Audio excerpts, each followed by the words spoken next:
count on me. You're gonna have good old Rob to talk you through all this. Just got back from my eclipse viewing.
2. Check 2. Chat, where are you? I can't see you. Chat. I can't see.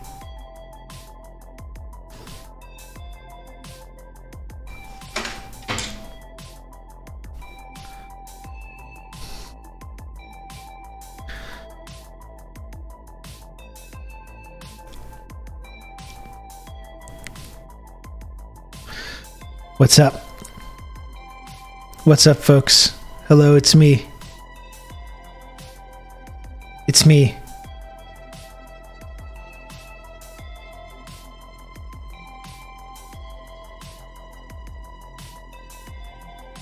It's me. There we go. How's it going?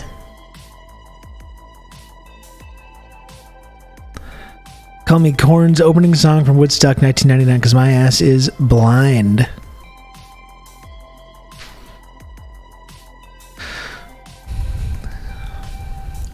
That was actually really cool. I don't know, that kind of like, I was like, yeah, this will be kind of neat. I think the Eclipse surpassed my expectations.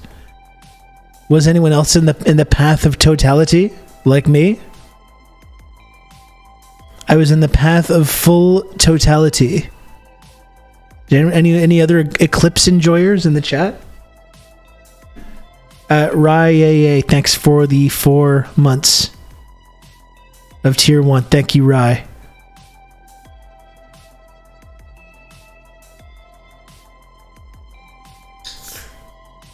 %in Milwaukee, 85% slightly overcast. So I was in the path of full totality and not a cloud in the sky today. Beautiful day. Not a cloud in the sky. Yeah, I looked at the totality as well, which I think is okay. I was really tempted to look when it was like 90%, 95%.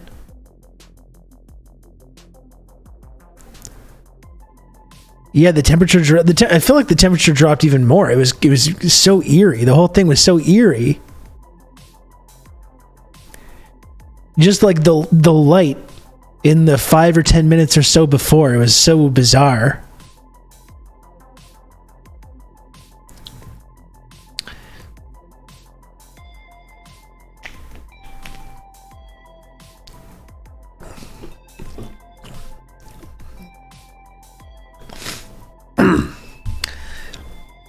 A total eclipse that you look at with your own eyes is an entirely different category of experience than a 99% partial through glasses. Yeah, it was crazy. I felt like I was on like the Gaidi Prime or whatever, the Harkonnen homeworld. It was really bizarre.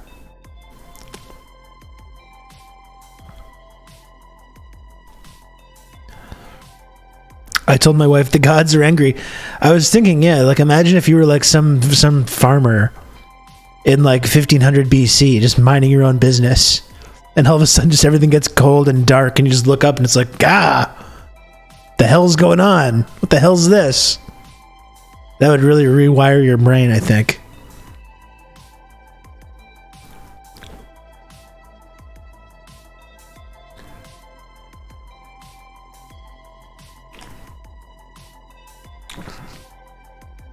I've been eyeing going up to Spain for the 2026 one. I can actually like understand a little bit now why people would travel to do it, because it's like, it's truly kind of this weird otherworldly feeling. I don't know. It's definitely the eclipse surpassed my expectations.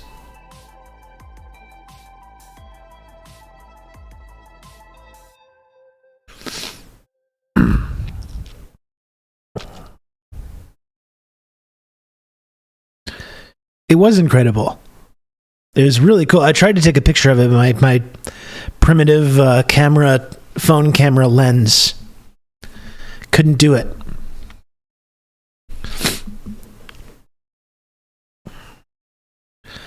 But wow, that was really something else. A reminder that we're tiny specks of dust in a massive universe. That's right. And we still have to pay taxes. You still have to get a job. You know? You still have to pay bills and stuff. What's going on with that? What's up with that? That's ridiculous. Anyway, so it's a late start today. I had taken a couple of days off last week, so I didn't want to just completely miss today. I wanted to maybe stream just earlier to get off earlier, but had more parental duties. I've had a lot of parental duties over the last week or so. But here I am now, going to hang out for a little bit, and should be a normal schedule for the rest of the week. A normal schedule.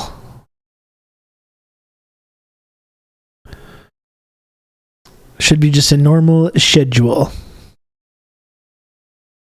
Just apes playing in the dirt, paying our taxes. Just like, Jesus.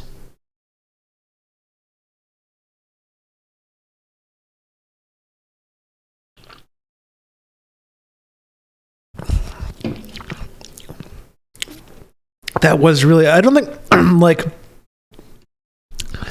so the one when Trump looked at the eclipse, everyone's been sharing those now classic pictures today, which was that was one of the funniest things to ever happen, I think. But was that a full eclipse? Like, I don't think that year, like, I was in the full path of the totality or whatever it is. I don't even remember if I even bothered to look at it or even attempt to. All I remember is the picture of Trump looking at it.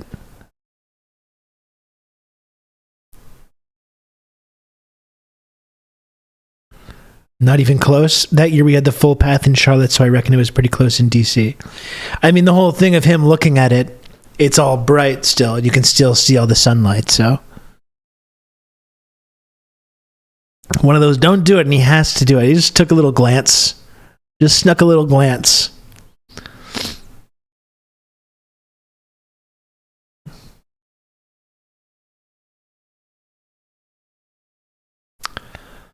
He just snuck a little glance, that's all.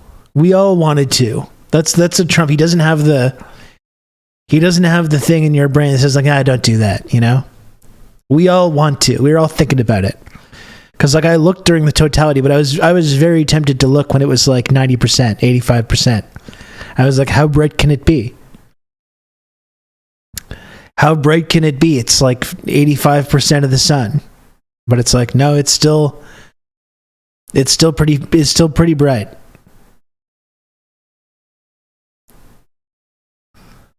Because it pokes all the meat at the grocery store. We all went blind on the libs. That's right. I did try to take a little glance, a little peek, when it was like 95%, but no, it was still bright as hell.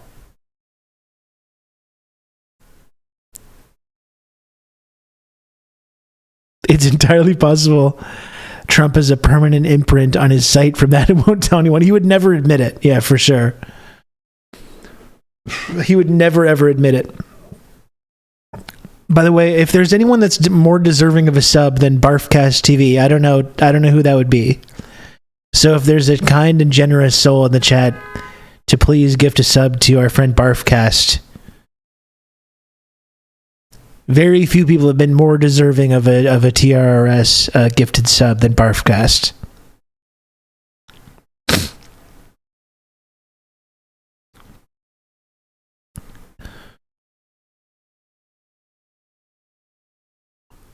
You can count on me. You're going to have good old Rob to talk you through all this. Thank you, Risk Inverse. Thanks for gifting a sub to Barfcast.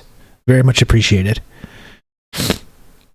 I stared at that shit for like 20 minutes and nothing happened. Shit slam. Definitely, like, looking at the actual eclipse was really, really weird. And you can hear everyone like shouting, like all the people in the neighborhood, and like your dogs barking, and like the light was so weird and it got all cold. And again, just like in the 5 minutes or so before, the light was so eerie. It was just a really kind of like creepy and kind of, it was awe-inspiring.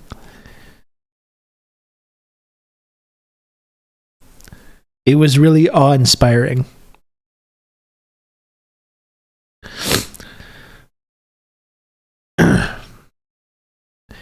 In the rural U.S., people fire guns. They're looking for any excuse.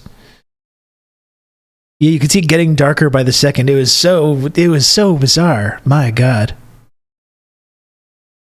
The cold was the Marburg 5G virus. There, it's happening. It's happening.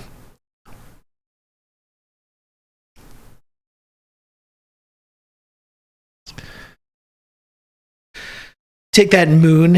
I don't know, is it still going on? I think it's still a partial eclipse right now. I got an Eclipse app.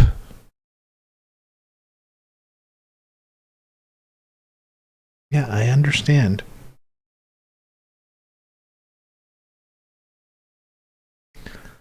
It's just about finished. It's 90% of the way. Still ongoing.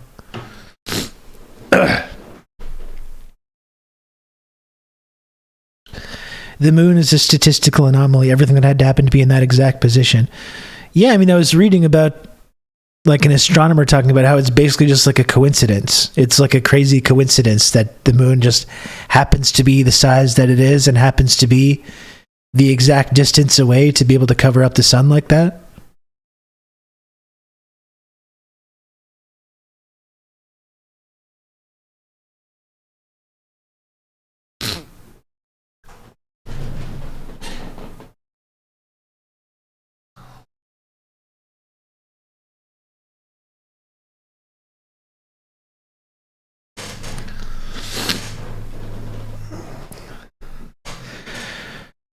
Remember that we need your help to ensure that we can count on having good old Rob to talk us through all this. Very true. Yeah, it made me reflect on a lot of things, this eclipse. And that was the main thing. That was the main factor. I sound sniffly. I kind of need to blow my nose, but I feel fine, Barbara. I feel fine right now. Even being with my kid over the last couple of days with him coughing, climbing into bed with me in the morning and just coughing all over me, I somehow managed to not get that.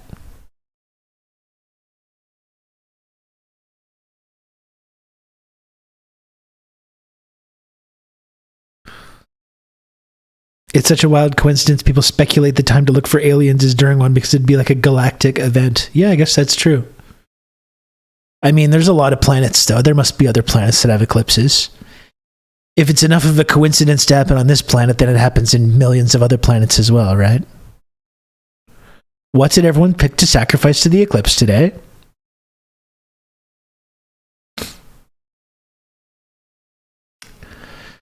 Oh, crazy. Well, I've been thinking too about all the people that are like trying to find some sign or whatever. There's all kinds of like conspiracies and like there's all kinds of like end times vibes going on right now, right? And then this eclipse just like adds on to it. There's the earthquake the other day, which is silly. But like I was thinking is like, you know, Dune just came out. Dune just came out, and it's like it shows you how like even if, you know, whatever end times prophecies you might happen to believe in, how ridiculous they are and how made up they are. If enough people do believe in them, then it's like it almost like gives it a meaning. And there's so many different events going on right now globally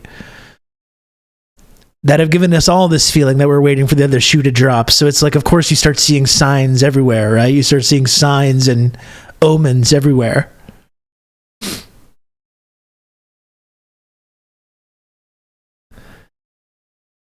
Yeah, the empire collapsing. Like we've got, you know, our empire is led by this like sect of like religious fanatics that believe in these like apocalyptic end times fantasies, and that they actually have the power to make them happen.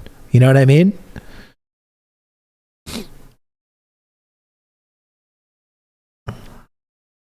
There's all this shit with like Al-Aqsa Mosque and like the red heifers in Israel and stuff like that. Like all these people are getting fucking excited right now. They're drooling in anticipation. You know, they want this shit to happen, and like people are getting close to the levers of power in America that have the ability to make it happen.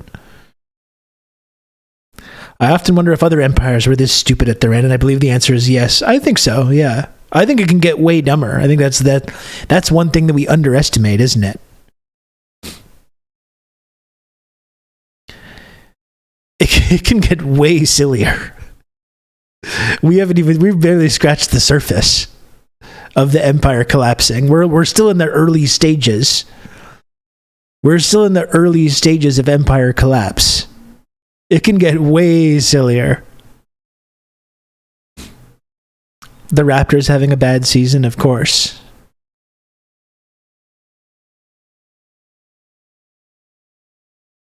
Eclipse event causes -2 stability. That's what I mean. It's like, I don't believe in any of these omens or signs or anything like that, but I do believe that like enough people believe in this kind of stuff that it gives it a kind of meaning. It feels like we're on the cusp of way more crazy shit happening at home. Yeah, and I mean, I saw like apparently like these like security establishments are like warning of an imminent or the possibility of like and some kind of attack happening, which is something I'm very paranoid about, not because I'm worried about like an attack, but because I'm worried about something happening in our culture that could really just tip us over the edge. You know, if we've been like teetering on the edge for the last like 15, 20 years, and sometimes it tips over a little bit more and then it goes back, and it tips over a little bit more and it goes back. We're really one seismic event away from just completely going into free fall. You know what I mean?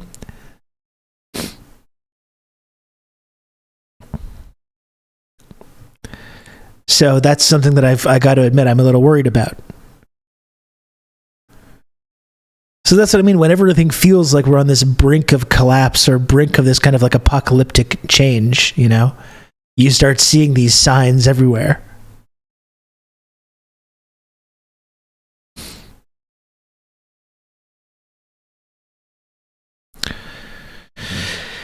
But the media hypes this up all the time. Absolutely, yeah. So it could like, you know, this could just keep going on for the rest of our lifetimes.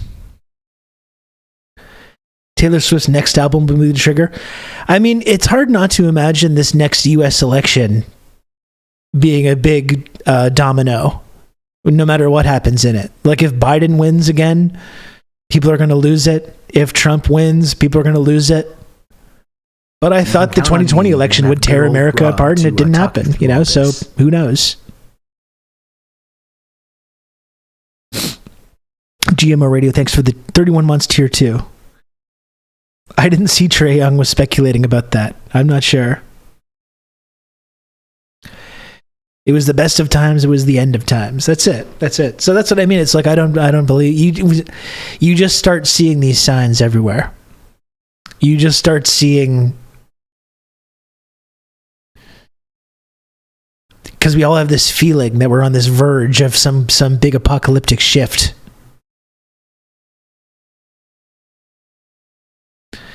Yeah, that's it, Sean. Okay, our general apocalyptic anxiety seems to be a feature of the times we live in, and our brains are going to want to project it onto stuff. Like, look at all the disaster movies and apocalypse movies, going back the last like 20 years, basically. So much popular fiction is about like our society collapsing.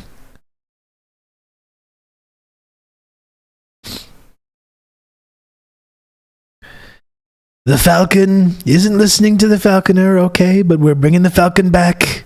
You're going to get Falcons like we've never had.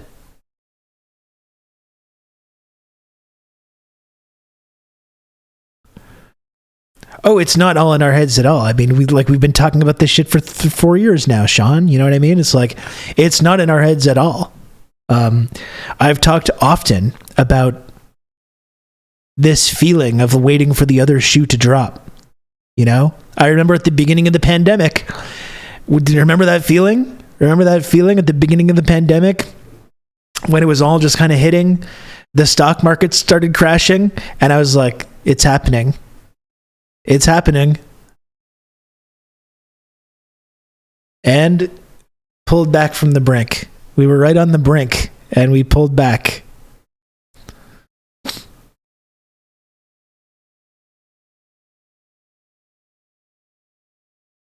Y2K and then the 2012 Mayan calendar. For sure, everyone's waiting for something. Absolutely.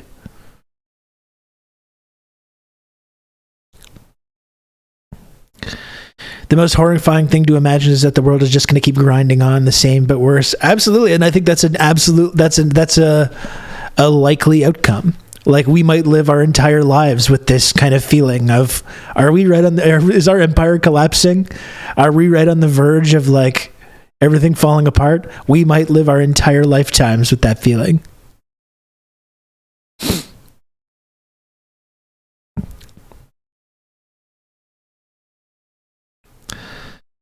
How will we find our fellow TRRS cult members after the internet no longer works? You're going to have to make a pilgrimage to Montreal, and I'll have a sign. Okay, we don't need to talk about what the sign's going to be.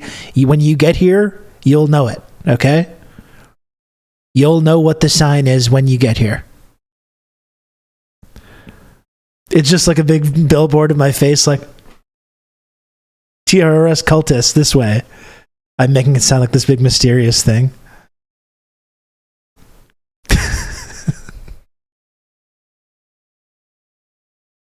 This big neon sign, bzz, bzz, like an arrow.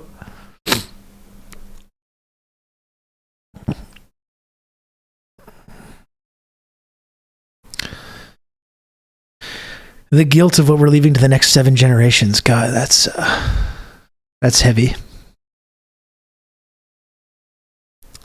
That's a heavy feeling. But like, Old Dutch, that's one thing we can take away. You might have a guilt about what we're leaving to the next generations, but we're trying to do what we can to change things, even if it's just like, swimming against the current. We're not just sitting idly by and letting it happen.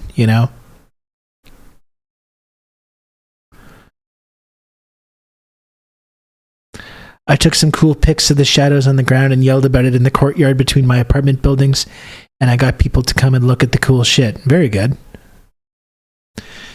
Man, that I'm really not going to forget that. I was really just thinking about the light and that kind of feeling 5 minutes before that totality there. That was crazy.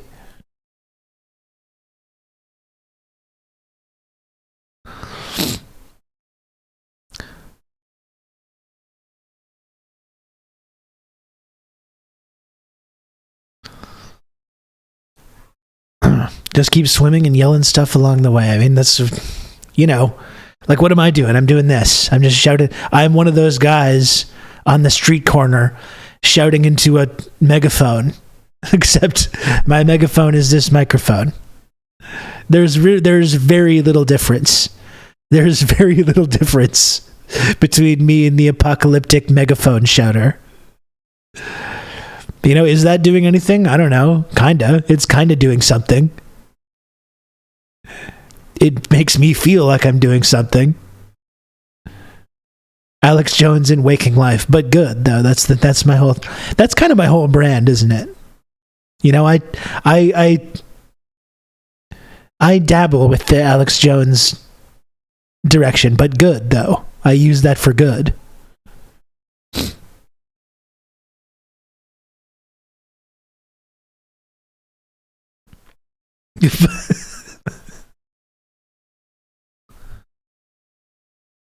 Hello, I just got back from staring directly at the sun for a couple hours. Surprised it's still completely dark out. It's weird. Yeah, I thought it was only supposed to last a couple seconds, but going on an hour or two, still just completely dark.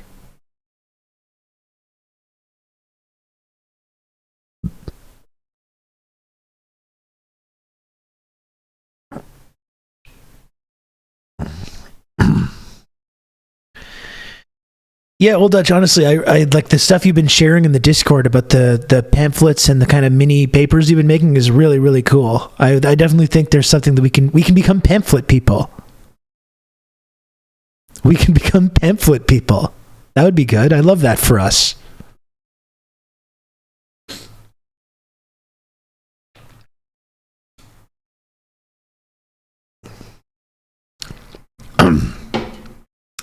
By the way, is the video with you and Abby and the rest of the panel going to be back up soon? I only saw like 10 minutes and went back to watch it, and it's privatized. Okay, so I mentioned this in the Discord server, but as Bup Forte is alluding to, I did do an episode of Tanky Group Therapy yesterday, and it was honestly really fantastic. And Abby Martin was there, and my friends Justin Potter and Cena and some other very cool people. It was a really, really good discussion. And well, here's the thing, Old Dutch, is that it got taken down. It got put to private because apparently, I think Abby thought that we were just like hanging out. I think she thought the whole group therapy thing was just like, we're doing therapy and just kind of chatting, and didn't realize that it was like for public consumption, and then only realized that afterwards. And so and so that's why it got taken down, which was unfortunate because it was honestly a really good talk. I don't think it was a matter of like, I didn't think it was too spicy or anything. It was definitely a little spicy. It was definitely a little bit spicy, I'll tell you that much. But I think Abby just wasn't really comfortable with having it being put up for public consumption. So if you saw it, you saw it. If not, I'm sorry to say that it's gone forever now, but I am going to do another one. I am going to, we're going to re-record another one on Sunday. So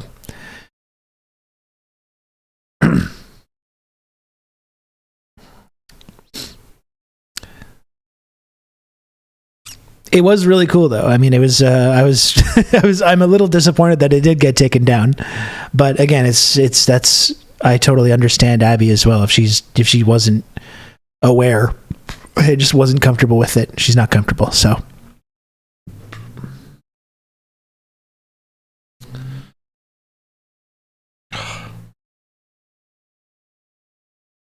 Okay, how about this for Signs of the Apocalypse?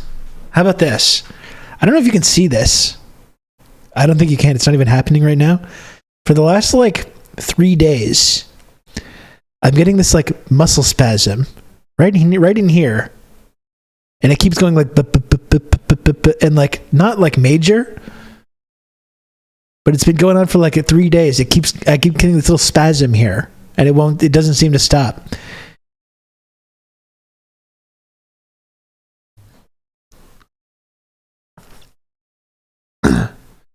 Probably just some kind of alien baby seed. That's probably it. I'm not even sure if I'm supposed to reveal this information about Abby, but it was a gooning injury. That's right. So yeah, I'm not even sure if I'm supposed to reveal this information. I don't know. Maybe it's I don't see why not, but yeah, she doesn't seem to care in other interviews. I think that's the thing though, is it just just not being aware that it was for public consumption, you know.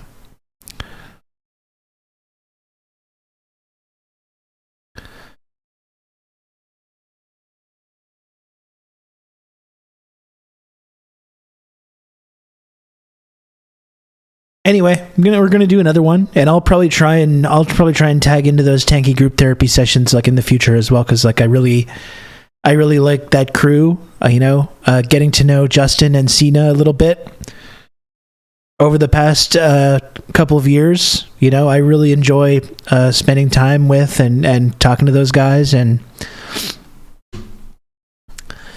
there was another really cool guy on that stream as well, who I just know from Twitter, Karaoke Computer from Twitter.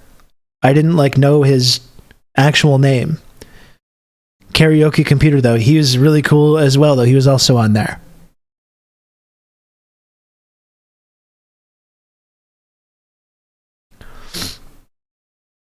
So, I'm going to do another one on Sunday.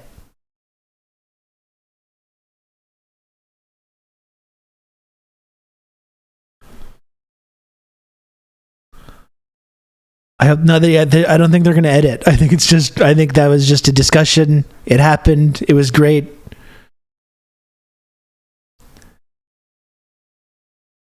And we're just going to do it again.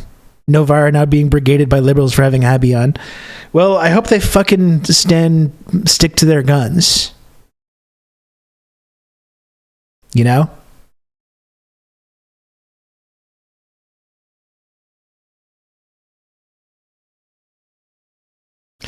And from I didn't watch her whole Piers Morgan thing. We were able to talk a little bit about it on Sunday, but it seemed like a lot of it was just like shouty and annoying. But she did get a few words to like a few words in edgewise there on that Piers Morgan thing, which I ended up seeing, which was pretty good. She goes very hard, yeah, and that's exactly why people are losing their fucking minds.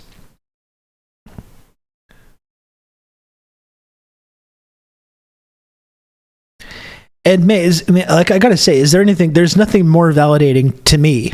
I've talked about it before, but there's nothing more validating to me.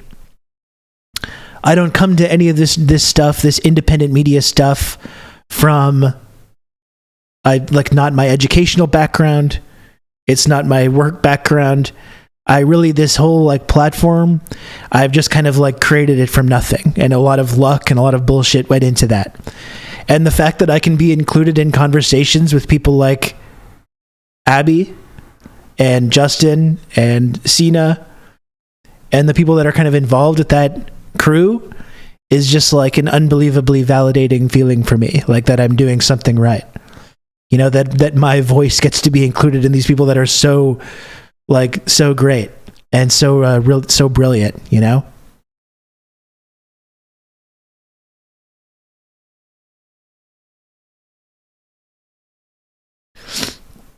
Yeah, oh no, that Oz Katerji guy. Novara Media has lost Oz Katerji. Whatever are they going to do without that guy?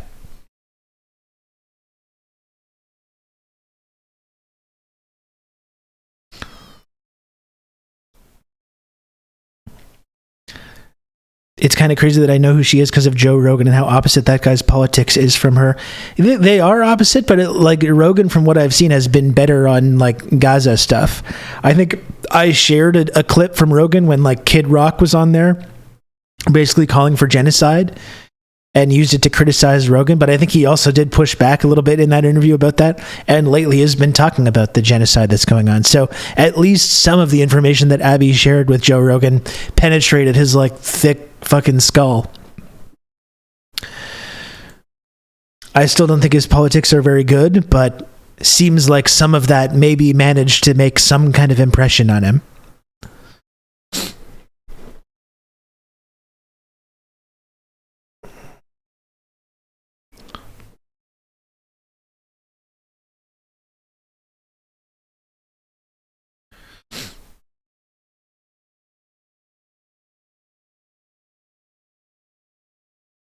I saw him calling out Destiny.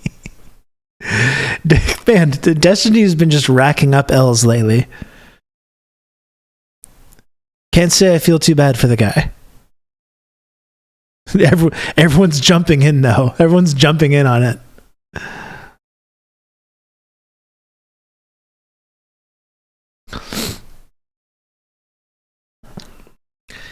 Yeah, no, I'm just going back to what I was saying, though. It's just like I was doing that tanky group therapy, and I was just like, I had kind of like an out-of-body moment where I was just like, I can't believe that I get to be included in these discussions. I think that's like really cool.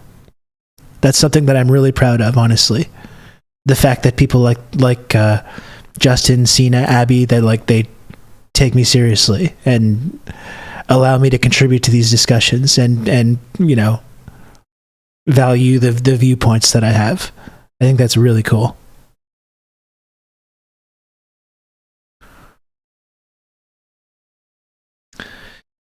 I was stoked to hear you were on the panel. Yeah, I mean, well, I've been talking with Justin about doing it for a while now. It's been like a month or two that I've been trying to like or find the time to do it. I remember on like I think Christmas Eve, Christmas Eve we were supposed to do it, but I was with my son. I was like, I should like hang out with because I wasn't seeing him on the night.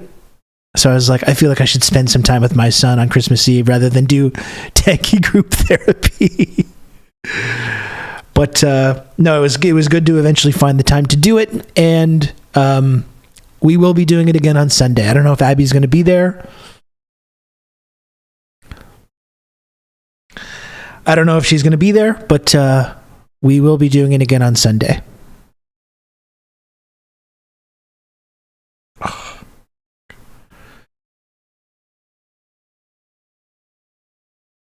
Hang on, I'm just going to go blow my nose. I am a little sniffly. I'll be right back.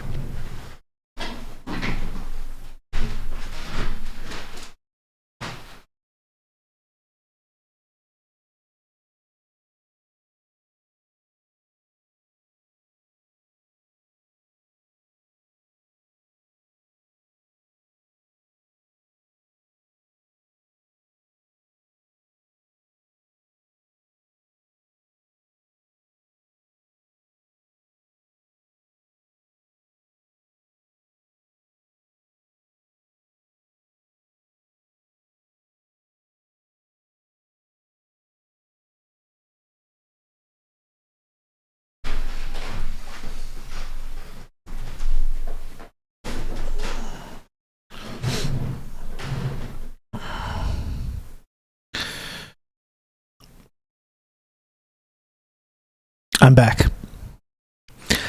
I should probably mention WrestleMania. Watched WrestleMania this weekend. Night one, I thought was a little underwhelming.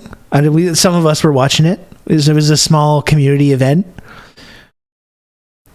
Night one felt a little bit rushed, a lot of it, but overall, I think over the course of the 2 nights, there was a couple of really good matches. Really liked the Sami Zayn Gunther match on night one. The main event was good, the whole tag match and everything. That was fun. And I thought it had a really satisfying conclusion last night. I enjoyed it a lot. Little overbooked, perhaps, with all the guest appearances. But it was fun. It was entertaining. It was satisfying. The story was finished. Finally.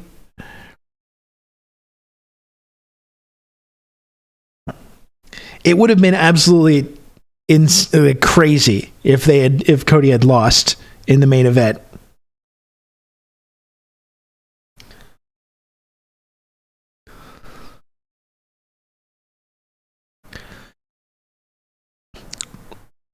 But I really enjoyed it.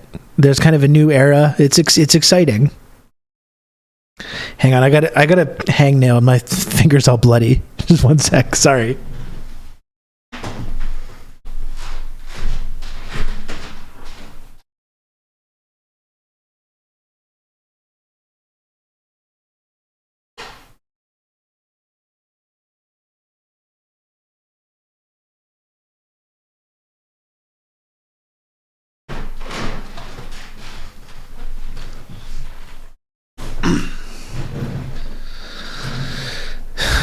I thought I had wanted to talk about wrestling more, but I don't know if I have much more observations than that. I just had a nice night last night. I had a nice night. It was a beautiful day finally, after we had a whole blizzard the other day. I had a relaxing day. I did the tanky group therapy. I hung out a little bit. I took a little nap. I made myself a really nice meal and watched WrestleMania, and I had some sour beers. It was nice. It was a nice night.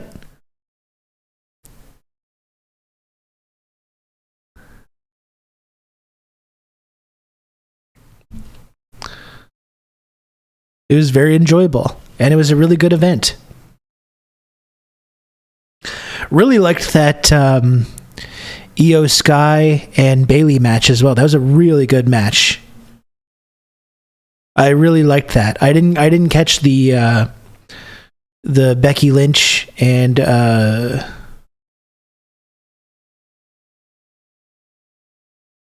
I'm trying to think of her name, Rhea Ripley. Didn't catch that one, but really like both of those ladies. They're both really good at what they do. Rhea Ripley's just like on another level, just an absolute other level.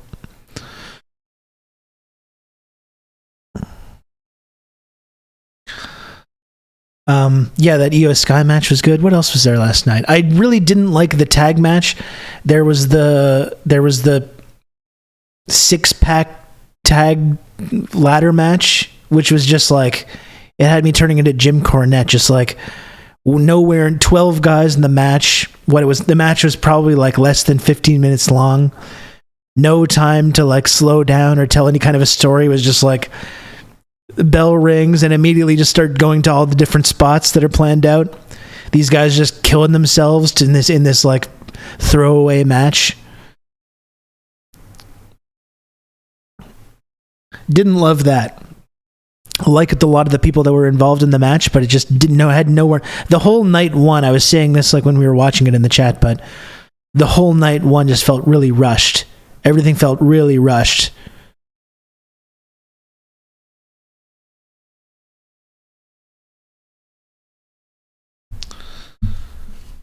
But the Sami Zayn match was really good, and the main event was really good. I feel like Reigns losing his grip last night on his whole empire, that was great psychology. Yeah, and like the whole point of having like that epic reign, that epic title reign, is so you can transfer that over and like make somebody. And it seems like Cody put in the work. It wasn't, there's been like manufactured baby faces before, and the fans aren't into it. The fans with Roman Reigns, like when they tried to turn him into the next big baby face, and everyone hated it, and everyone just like rejected it. Cody, it feels like earned. People actually like bought into Cody as like the face, the baby face. You know, you saw that big 2-year struggle. Really, it's been like a 3-year story with Cody, from re-debuting at WrestleMania, the next year getting to the main event and losing, and then a year later finally winning. It's like a whole 3-year story. It's one of the reasons that I love wrestling so much as like a storytelling medium, because there's no other medium where that you can have that length, like the length of the story going on. That's 2 years. Okay, it was 2 years. You're right. Yes. You're right.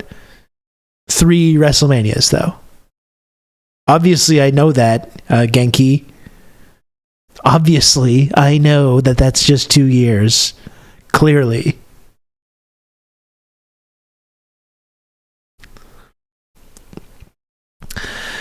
But that's it. That's why I love. That's why I really love wrestling as like a storytelling medium, because like you can see someone struggle for like a long time like that, and like you see them physically struggle as well. Like you're with that person for years, and you see their character change, and you see them go through things.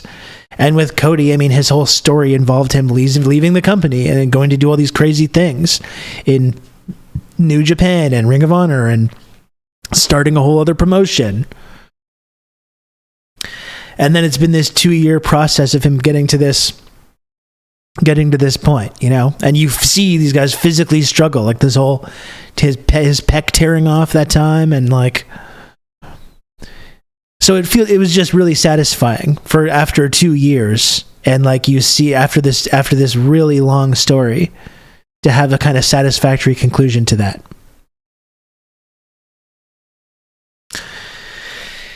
And yeah, all the stuff with Roman really worked. It was a little overbooked with all the guest appearances and everyone showing up, but you know what? It worked, and it was fun.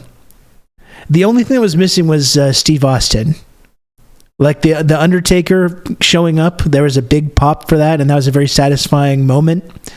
But if you had heard the glass shatter, I think that would have been like the pop that you would have heard would have been insane.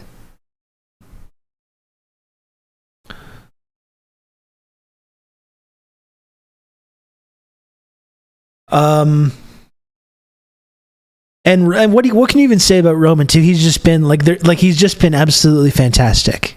And he looks like he looks like he's in the best shape of his life right now too. He looked like $1 million.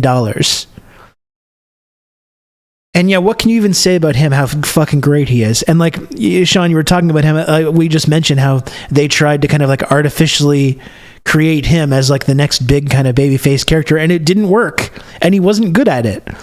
Like I was looking at the clip of him and John Cena doing a promo in like 2017, and his look is bad. Like he's got the goatee and like the weird like costume thing, and he doesn't feel like he's confident, like he can't do the promo properly. Like he's improved so much since that time. And by letting him be more of like his own person and just not trying to force him into this like role as like the smiling hero, you know, just like that never worked for him, trying to pigeonhole him into that role, which, like I was saying, everyone just rejected. And he's just improved so much. He's just been absolutely fucking amazing. It was truly one of the greatest runs ever in wrestling history. I think it'll probably take some time to be able to judge where his spot is in that conversation, but it truly has been one of the very best runs ever.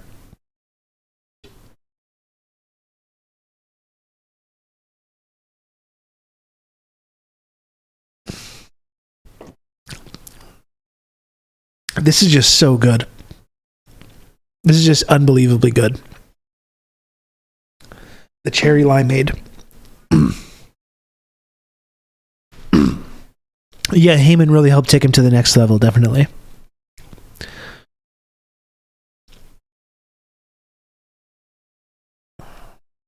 Yeah, and I liked not only all the guest appearances, but I liked the character moment of Seth Rollins showing up in his Shield gear and immediately getting his ass kicked, but he gets into the ring with a chair and with the gear. And that's enough for Roman to give him this moment of hesitation, because he's never gotten over the whole Shield thing and being betrayed. That's still this fundamental thing that's kind of animating his character. And Seth knew that if he showed up in the ring in that gear, it would cause him to have this moment of weakness. It would cause him to like have this psychological misstep. And again, that's the only kind of thing that can happen. That's a callback to a moment that happened 8 years ago now, you know? That was a callback to something that happened now years ago. You know, and it's all in service of this overall story. You know, it's very cool. Wrestling, man. There's just nothing like it. There's just nothing like it. Sometimes it's absolutely terrible. Sometimes you feel embarrassed watching it. And every now and then, when they get it right, there's just nothing like it. It's just perfect. You know what I mean? Sometimes it absolutely sucks. And sometimes it's just the absolute best thing ever.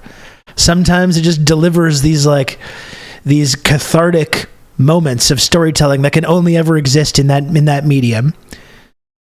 I'm an anime watcher, and it's the same dichotomy. I think there's definitely some similarities with anime. I think the only thing that I would say is unique about wrestling. Old Rob to talk you through all this. Off work, ready to ROB. In terms of a storytelling medium, it's really similar, but I think in wrestling, you see the physical person, you know? The physical person struggling, destroying their bodies for your entertainment, in service of this story, you know? But in terms of like the storytelling and the kind of hit or miss aspect to it, definitely very similar. Mask loves you. Thanks for the 5 months of Tier 1. I really appreciate it. Thank you very much. And if anyone else does want to subscribe to this program, took a bunch of time off last week because of taking care of my kid. Many of you came through and helped support me, which I really appreciated. But if you can, folks, please do subscribe. And and help support the work that I do here on Twitch each and every day. You can count on me. You're gonna have good old Rob. It's the only way that I can keep doing the show every day, folks, is if the fine and wonderful people in this community support the program and help me make this little number at the bottom of the screen go up. I bought some gochujang sauce this weekend. So good. Yeah, that's a good call, Doc. It is good. It's good to have. I made a really nice meal last night with all stuff that I got from the Korean grocery. And in fact, when I went there was a stack of Epic Times outside the grocery, and I was like, no.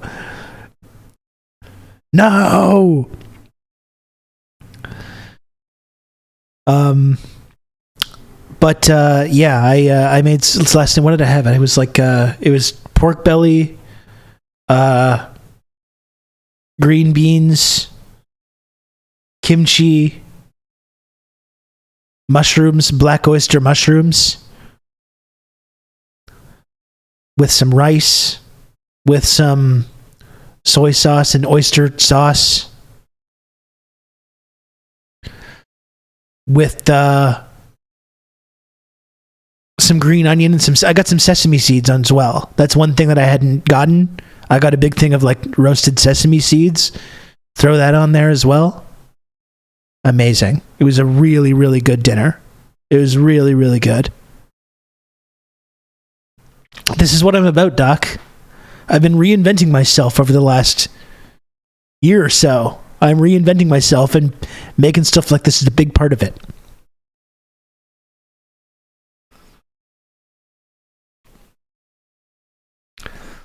Love doing that.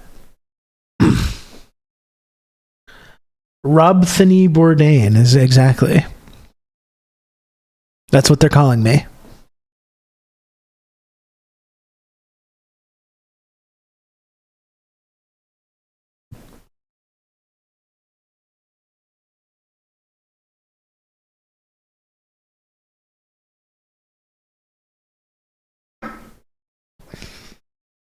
Oh, God, that's good.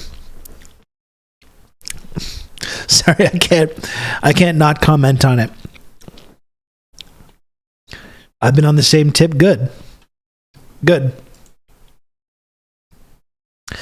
It's really satisfying. It's psychologically satisfying. It's something to like focus on. It's, it's nice. You spend time doing something, and then it's very satisfying. You sit down and enjoy it. It's a really good feeling.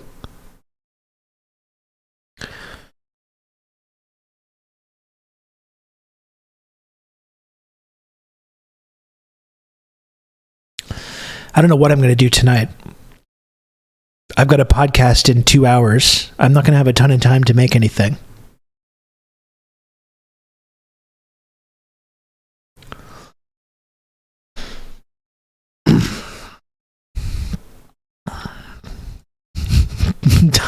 Time to come.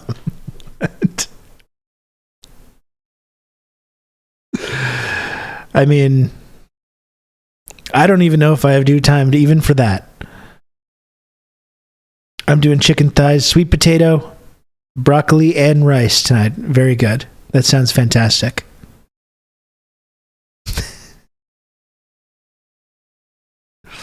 Maybe the universe isn't entirely spiraling out of control. Well, it is, but you can still kind of like enjoy yourself like while that's happening. You can still try and take care of yourself. You can count on me. You're going to have good old Rob to talk you through all this. Woot woot. I just canceled HelloFresh now to try to cook without just being sent entire meals in the mail. Rob Russo, some leftist based in Canada. I was turned on to this sick individual, and I found this. Effusive Stoic, thanks for the 29 months. And thanks for No Justice MTG for the raid. Thank you for the raid. I appreciate it. Yeah, I've never used HelloFresh. I keep getting offers to for them to sponsor the stream though. I've gotten a number of offers to I've kind of a number of sponsorship offers for the stream, and it's usually gaming stuff, which I don't feel like anyone's interested in. I'm not really interested in it either. I have got a few offers for to do like a HelloFresh presents TRRS, which I can make some money from, but I just don't want to do that. Like, I don't know if it's leaving money on the table, but I just don't want to do that. I don't want to do like a HelloFresh and put the HelloFresh branding on the page and try and get you to subscribe to HelloFresh so I get a little kickback. Like, I don't like doing that stuff. I don't like doing ads. That's why I hope you don't find it annoying that I like do calls to action and try and get people to subscribe. It's because I really don't want to have to do that kind of shit. I really don't like it. I don't like thinking about it. I don't want to do that.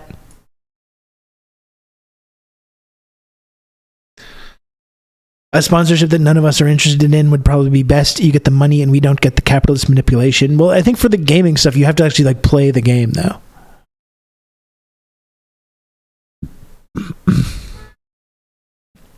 Do a cross promotion, find out what Stalin's favorite meal was for TRRS special. What's Georgian cuisine like? I have no idea.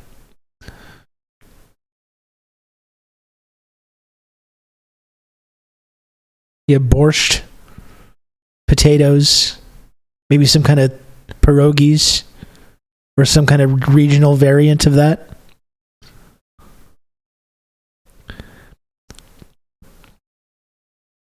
Apparently the wine is good. Georgian wine, huh?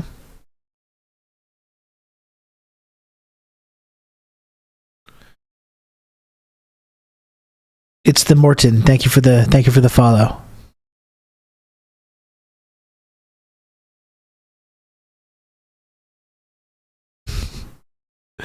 None of these brands, like once they actually see the content that I'm putting out, they're gonna be like, "What? We don't want this. We don't want this guy. Who's this guy? Why are we with this guy?" You know what I mean? And I know none of you in the chat are gonna be helping that. You're all gonna be saying wild shit probably. If I ever did do something like that, you're all gonna be out there making it weird, making it awkward for me. Don't say that you won't either. I know that you would. You're going to be talking about Stalin and gooning and jacking off and all kinds of stuff. Or just those two things. I don't know. Just those two main things. Yeah, we won't. Yeah, right.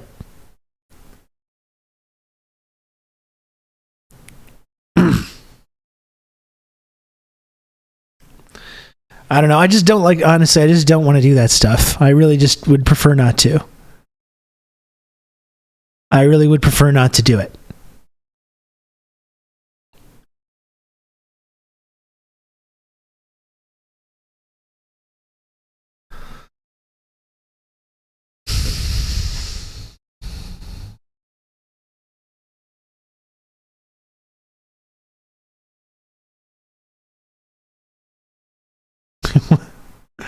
You're being anti-progressive and conservative right now. Okay. I guess so. What's wrong with that?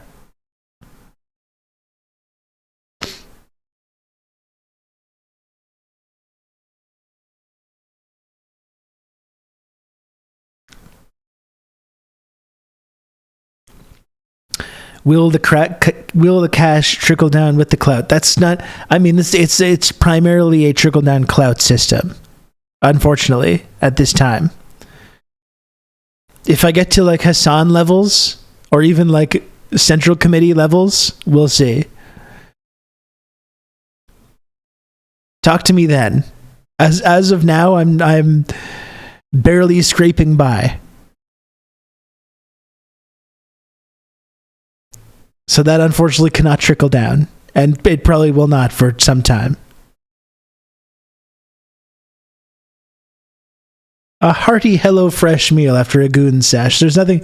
Hey, listen, it's tiring. It's tiring. It's physically taxing.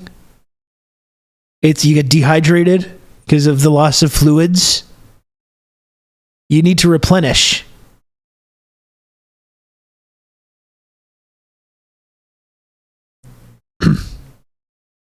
You know, you need to replenish after you're finished.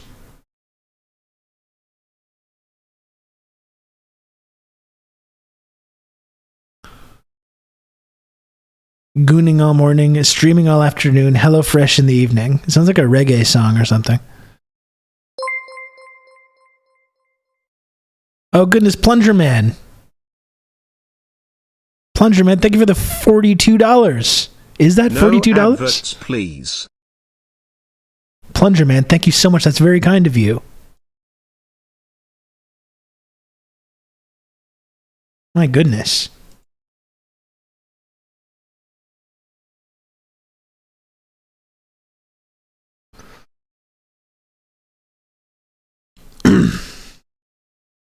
Do you like my cats? Yes, I do.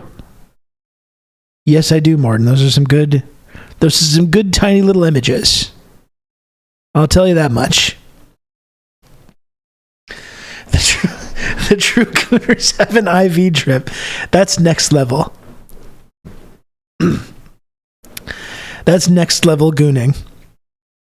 When you got the IV drip.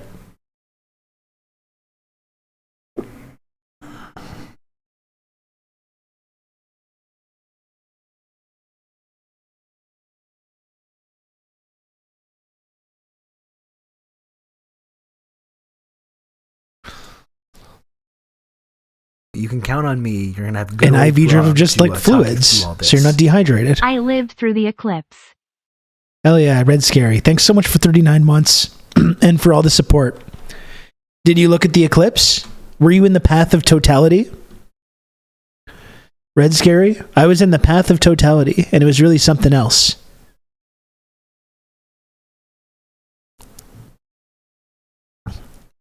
It truly was something else. I'll tell you that. Hey, Dr. Maggot, how's it going? Not in the path. Okay. Path of totality, gang. Exactly.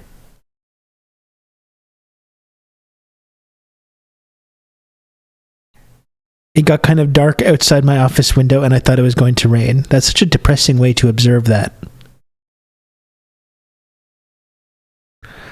I was 45 minutes from totality and only got to see it outside the zone. Still cool.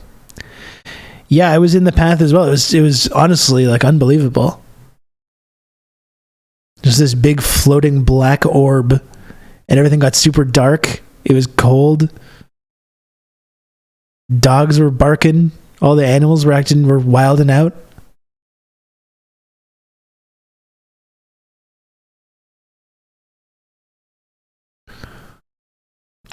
It was rainy and overcast here. Yeah, no, it was pure, not a cloud in the sky.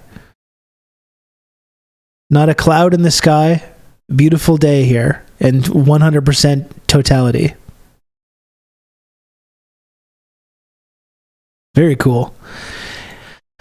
I'm going to start looking around for some stuff that we can watch, I guess. I mean, we could just chit-chat the whole time. We could just chit-chat and get back to regular business tomorrow.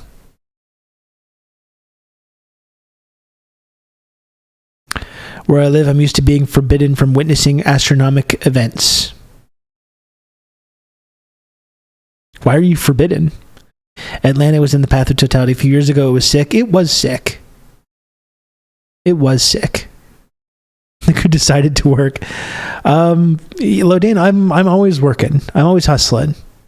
If I'm not working, it's because I'm doing dad stuff. And you know what? That's work as well.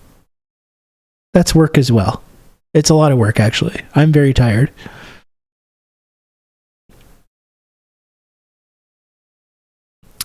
Enjoy it. That's the last solar eclipse you'll see for free after my private equity group buys the viewing rights to the 2045 eclipse.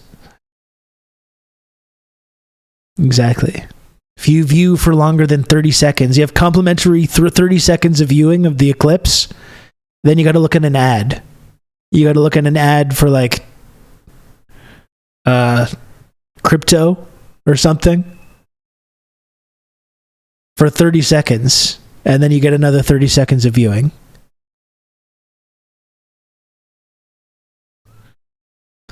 Every day I'm hustling.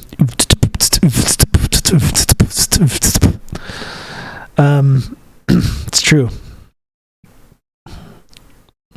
It's very true.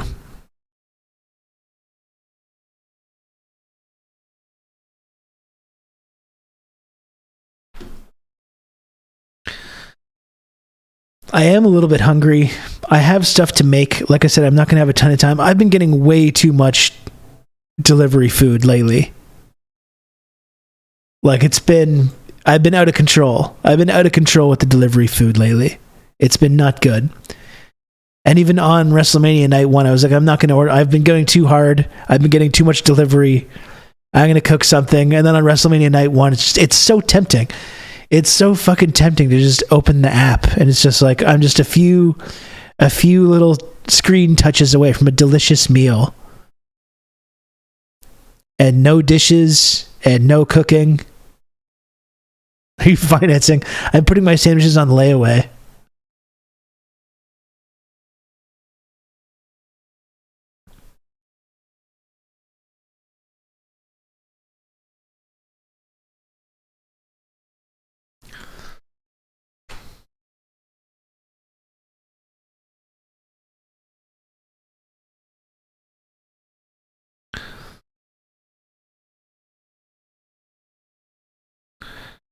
Hello, fellow Eclipse watchers. Did you see the eclipse, Lodane?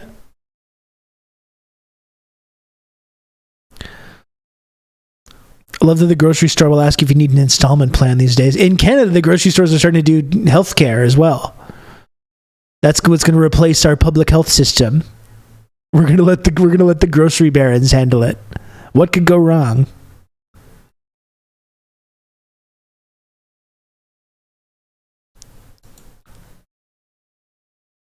That's a sign of a healthy economy, I think. I caught the end of the eclipse. I have mild welding glasses, so I did look. I got these bad boys.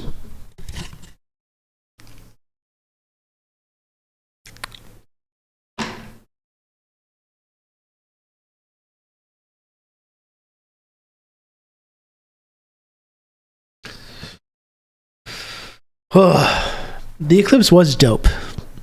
It was very cool. Should we look at some of the eclipse conspiracy theories?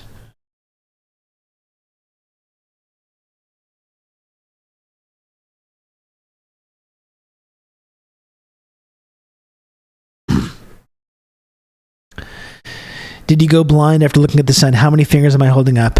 You are holding up 3 fingers, Morton.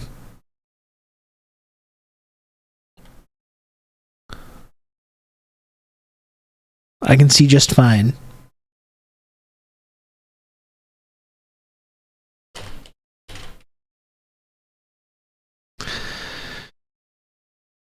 Yes, there are eclipse conspiracy theories. Well, like I was saying before, I mean, this is like, I was talking about it earlier, but how like everyone is seeing like signs and omens now, but it's like, it's kind of understandable. Everyone has this feeling of like, this kind of apocalyptic end times feeling.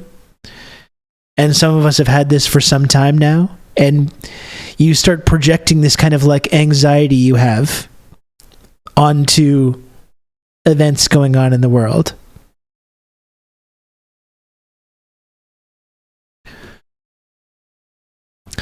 And like when it comes to like religious stuff, like I was saying, it's like if enough people believe in these kind of prophecies, it starts to take on, and they give these things kind of a meaning. I checked out the eclipse and got mad at myself. I forgot a sweater because I forgot it would get chilly for a while. I was really like amazed by the difference in like the temperature. Like the temperature really dropped sharply.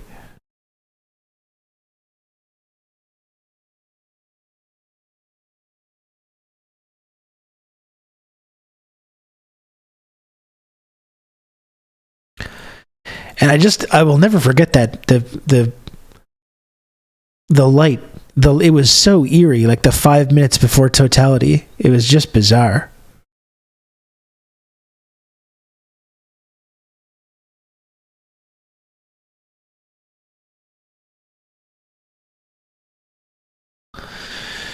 I feel like TRRS will need a segment in a day or two looking at stories about the increase in permanent eye damage. People who thought the danger it was a fake government conspiracy like wearing a mask.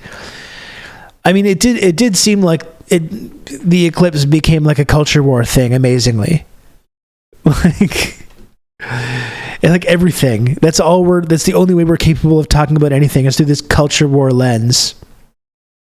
And I did see like these like conservative guys being like, how's everyone traveling around for this eclipse? What's happening to our society? Don't you have anything better going on? It became like woke and lib to think about this generational celestial event.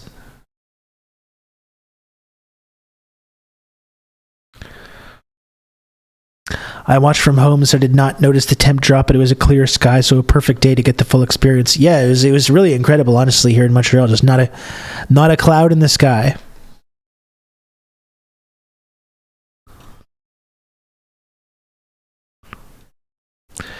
Far-right conspiracy theorists are claiming that elites will use the eclipse to control humanity, sway the presidential election, and everything else under the sun. I mean, this is all part of like there's this like conspiracy theory, the Project Bluebeam, I think it's called, and I imagine this is like the people that are obsessed with Project Bluebeam are probably all over this eclipse stuff.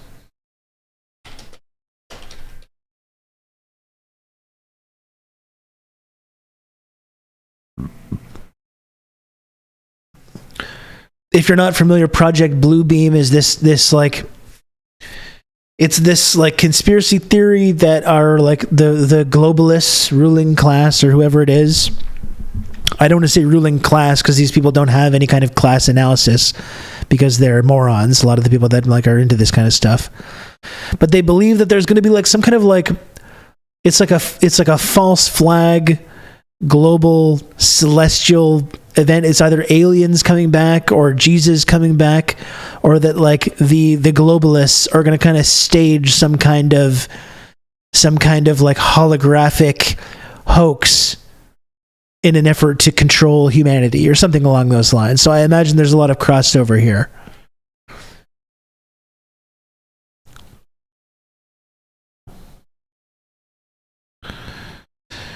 Kate Middleton and the Baltimore Bridge collapse were just warm-ups for conspiracists in 2024. The total solar eclipse taking place on April 8th is their Super Bowl. Over the past few weeks, social media channels, Telegram groups, and conspiracy-focused message boards have been flooded with every conceivable wild allegation about what will happen when the moon blocks out the sun.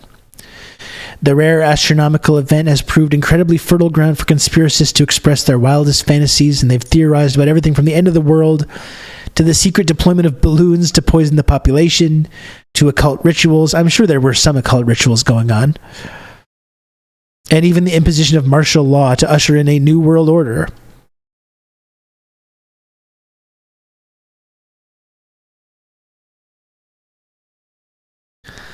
Yeah, I'm still not letting go of the Kate Middleton stuff either, Red Scary. I think the cancer thing is a false flag.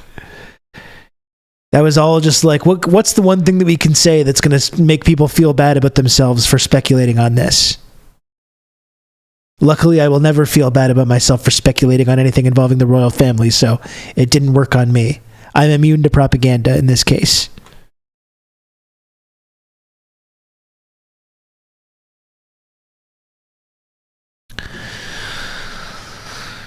Far-right trolls and extremists in particular have been using the total solar eclipse to push their belief that a group of elites is using the event to cover to impose new controls on the population. It's like these people will just like they'll hold on to anything except like developing an actual class analysis instead of criticizing our economic system and capitalism. They will do anything. They will hold on to anything, rather than just have a basic class analysis about who's in control of our society and who's getting fucked each and every day. Like, Jesus Christ, guys. Like, this just, Marx did the work for you on this. You know, the work's already been done. We know about the whole conspiracy. The whole conspiracy was blown wide open over a century ago now. You know, we know who the bad guys are. We know exactly like how they operate. We know how to beat them, as Lenin outlined to us.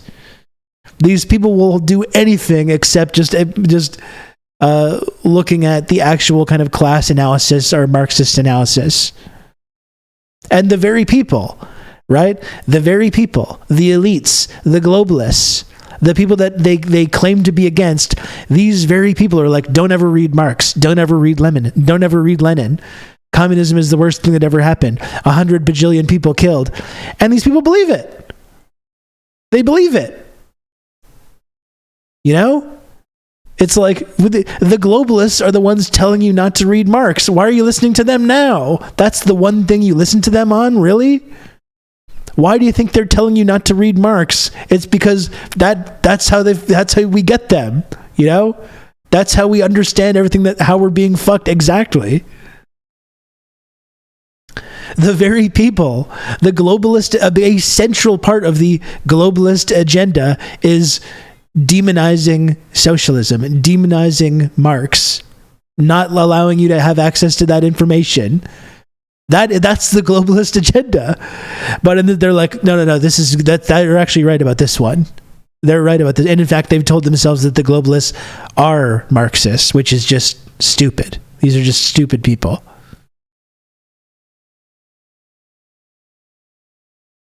You know what I mean? They'll latch on to anything except class analysis, an actual class analysis. Good old Rob to talk you through all this.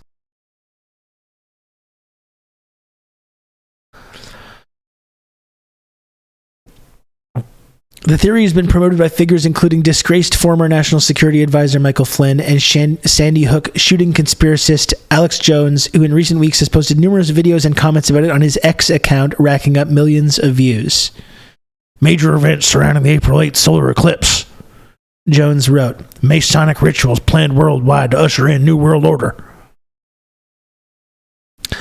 Authorities along the path of the eclipse in the U.S. have issued warnings about loss of cell coverage and electrical outages. Additionally, some towns have already declared an emergency and National Guard troops have been put on standby. Wasn't it in like...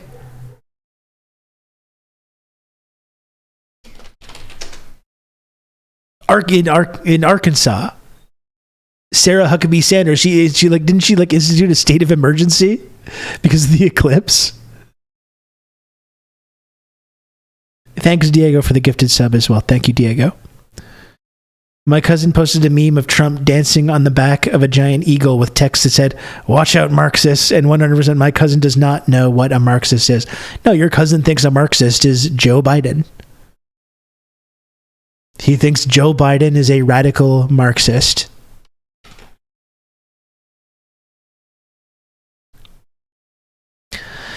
This has made the conspiracists only more convinced, even though the preparations in these towns have often been centered around the huge influx of tourists expected to congregate on April 8th.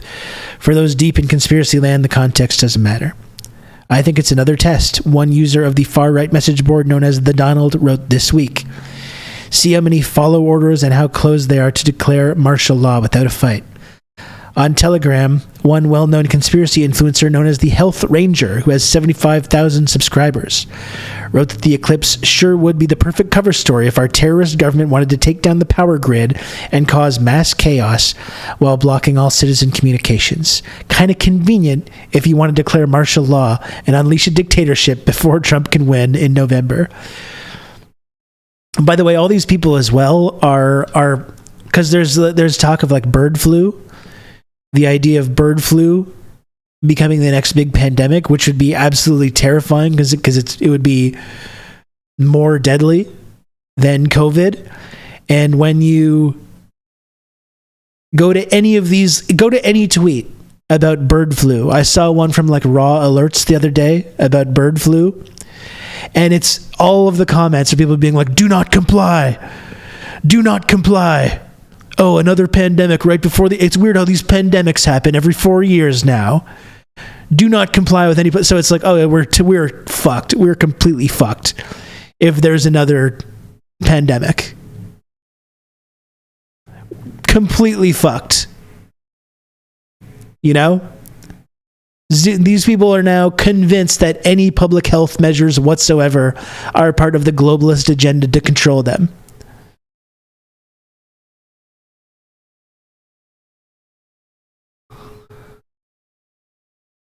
like I really challenge you, go to find any tweet about bird flu right now and go look at all the replies from like the blue check replies, and it's all just do not comply, do not comply. And I don't know, this whole idea, like the COVID conspiracy, and these people now have convinced themselves that COVID just didn't happen, that there was no pandemic. And many of these people know people who died of COVID. This is what I don't get, you know? Like multiple, like from the, or even like people like prominent people like Herman Cain or whoever. People died, right? Lots of people died. Many of these folks know people that were hospitalized or intubated or who died of COVID. And you look into what these folks are saying now, and it's all, they just think it was all just completely fake. They think it was just totally fake.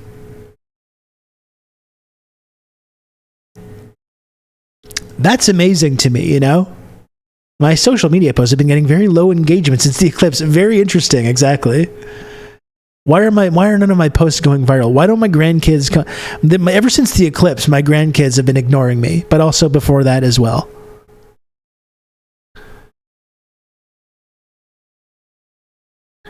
I don't know. I just think it's amazing. I just think it's really amazing. These people are, if you talk to them about like that whole period of like masking or the whatever meager lockdowns that we had in the West here, they really think that it was 100% fake now, these people. And it's really incredible to me.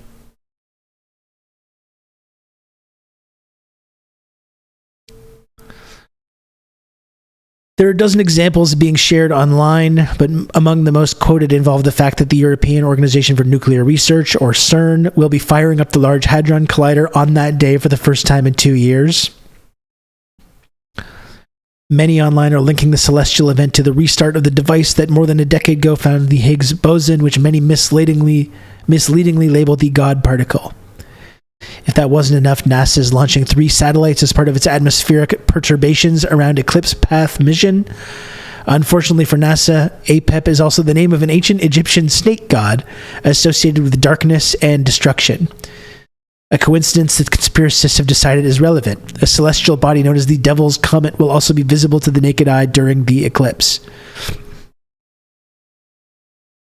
This is also like, you see the crossover with reality, because like I don't actually doubt that there are deeply disturbing and fucked up secret societies, and like that powerful people in like the United States government, and like powerful people not even in the government but like the elites, like these very people, I don't doubt that they do participate in some weird occult shit. I think that does actually go on, you know? But it's like, I think people have taken that kind of basic idea and have formed some kind of like weird fucked up reactionary ideology about it, where they all their favorites and all the reactionary conservative psychos that they like are not involved with it, and it's just the libs. Yeah, the Epstein thing, it's like, and all these like secret societies all these people are part of in these Ivy League colleges, they're fucking jerking off into old skulls and stuff like that. Like that kind of stuff is going on, you know what I mean? But I think people have taken that kind of the crumb of truth to that and have like completely misinterpreted it and brought it into these weird and very partisan directions as well, you know?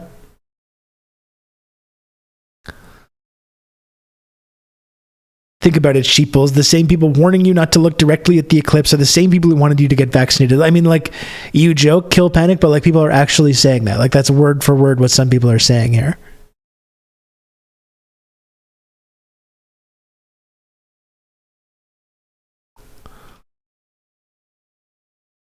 Yeah, to say nothing of the fact that like a lot of these people are like religious fundamentalists. Like they complain about elites and the occult and these conspiracies, and then they believe themselves in these apocalyptic end times fantasies that was taught to them in the religion that they are a part of, you know?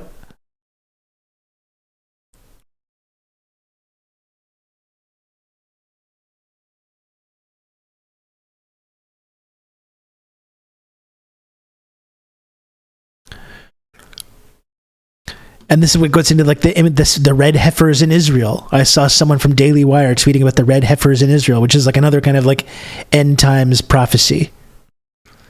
But that's the thing, Red Scary, they are doing that. They are breeding red heifers in Israel. Did you not see that?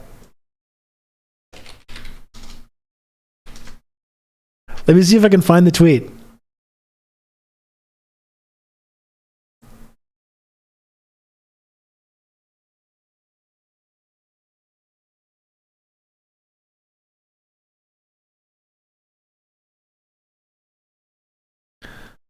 Where's the Daily Wire lady?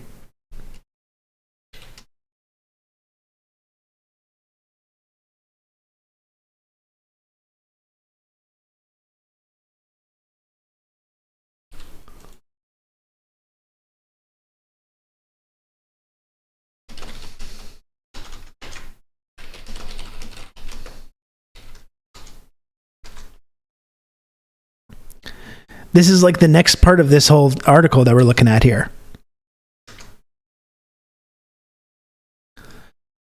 Finally, many have linked the eclipse with the imminent sacrifice of red heifers in Israel, a practice that some Jews and evangelicals believe will variously herald the construction of a third temple in Jerusalem, the return of the Messiah, or the end of the world. I mean, this is something that I've been thinking about a lot here. Like, these evangelicals and like how desperate they are for this like end times prophecy to happen like in their lifetime.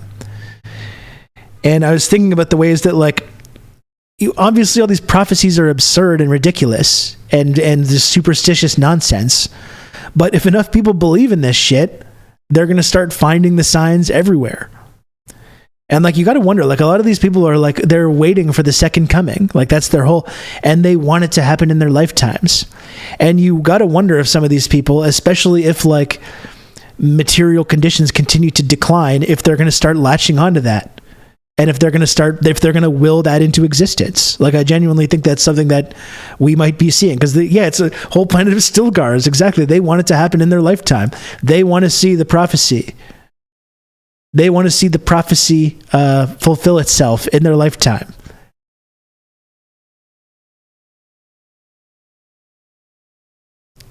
Rob says these people, he's talking about my high school homecoming queen. It's just strange for me, honestly, because I'm just not, I have not had religion in my life ever. I've been to church like twice in my life when I was a little kid. I've just never been, it's not like I'm one of these like Reddit atheist guys or whatever, but like, I'm just not, I've never had any connection whatsoever to any kind of like organized religion. So it's when I start thinking about and looking into like what these people fervently believe, I'm kind of just like, God damn, you know?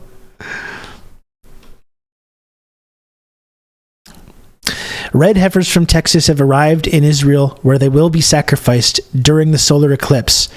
The operator of a prominent conspiracy channel on Telegram wrote this week in a post viewed more than 120,000 times. At the same time, CERN will be opening up demonic portals. Videos citing all these coincidences have been posted by conspiracists, as well as... I need a link to some of these videos. Picture of a red heifer, it didn't happen. I'm trying to find the one. There was a lady from Daily Wire that tweeted a picture of it. They're there.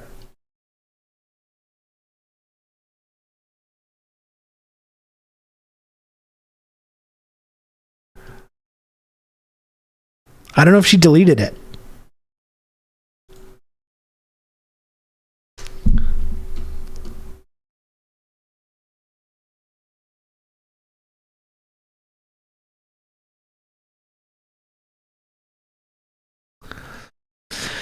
You know what I mean, though? Like, these people are waiting for their Messiah. They really are. And I really think this is something we might see, because there's people, like, especially as things continue to deteriorate, they're going to make it happen. Like, they want it to happen so bad.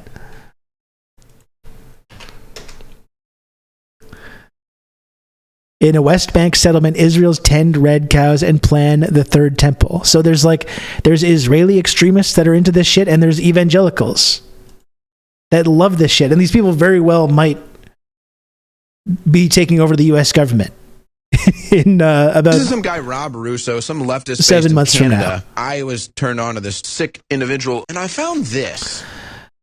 David Tavares, thank you for the raid. I appreciate it a lot. Thank you. How was the David Tavares stream today? I hope it was good. I hope it was a good one.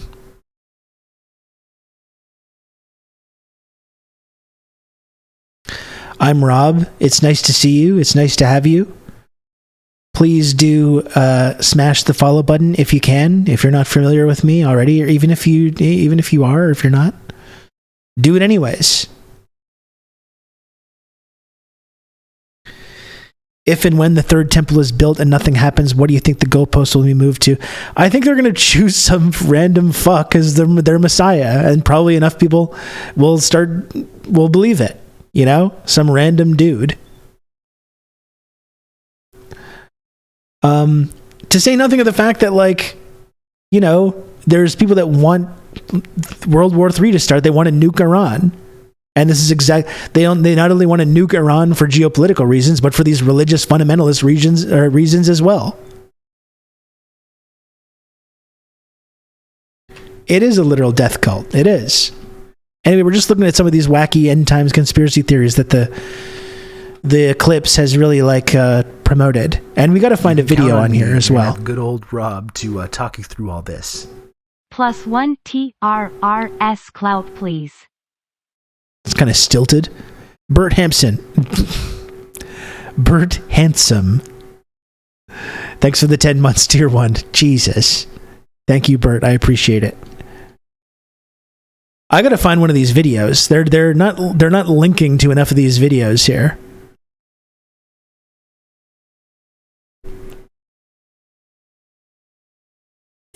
Red heifers from Texas have arrived in Israel, where they will be sacrificed during the solar eclipse.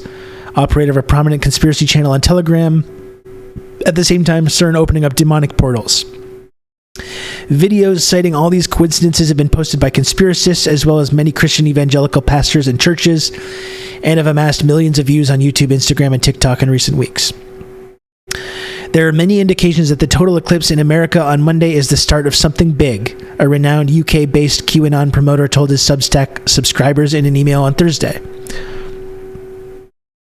Whether the day itself is obviously epic, Nibiru, ETs, DNA activation. Nibiru is a conspiracy laid in reference to a predicted cataclysmic encounter between Earth and a large planetary object. Sovereign citizen guru David Straight has also posted a wild conspiracy called Operation Balloon, claiming the government using the eclipse blackout as cover will deploy balloons filled with poisonous gas. Straight didn't, however, explain why the government wouldn't just do this at night when it's also dark and people are typically not staring at the sky. One image showing the path of the eclipse passing over more than a dozen significant landmarks has also been shared widely online.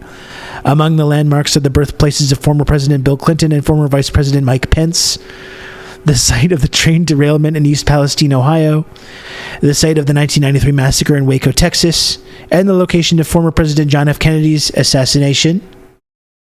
Now you have my attention.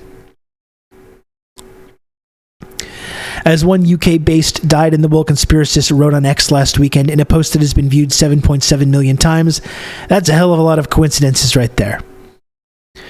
There is, of course, absolutely no evidence to back up any of the conspiracies being outlined by these individuals and groups, but if they are unable or unwilling to marvel at a celestial phenomenon that has been enjoyed by humans for centuries, that probably warrants at least some introspection. I really want to see a video. I need a video of this.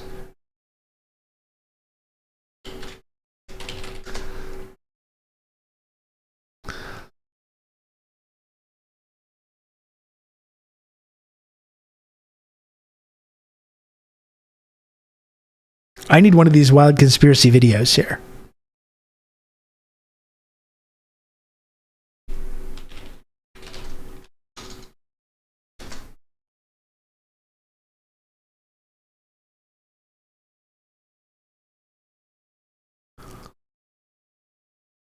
It's gotten way too difficult to find this crank shit since January 6th on YouTube.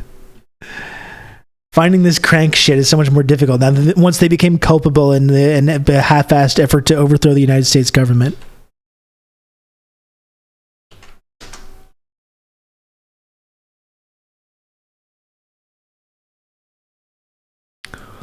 I'm sure TikTok is some great shit on there. On the red heifer situation in Israel. Well, they currently have 4 red heifers that are of age and ready to be part of the red heifer purification ceremony for Israel. They also have the land purchased, and they want to do it right now, but the problem is that because of all of the increase in violence in that region, that the Israeli government has not given them permission to do the red heifer sacrifice.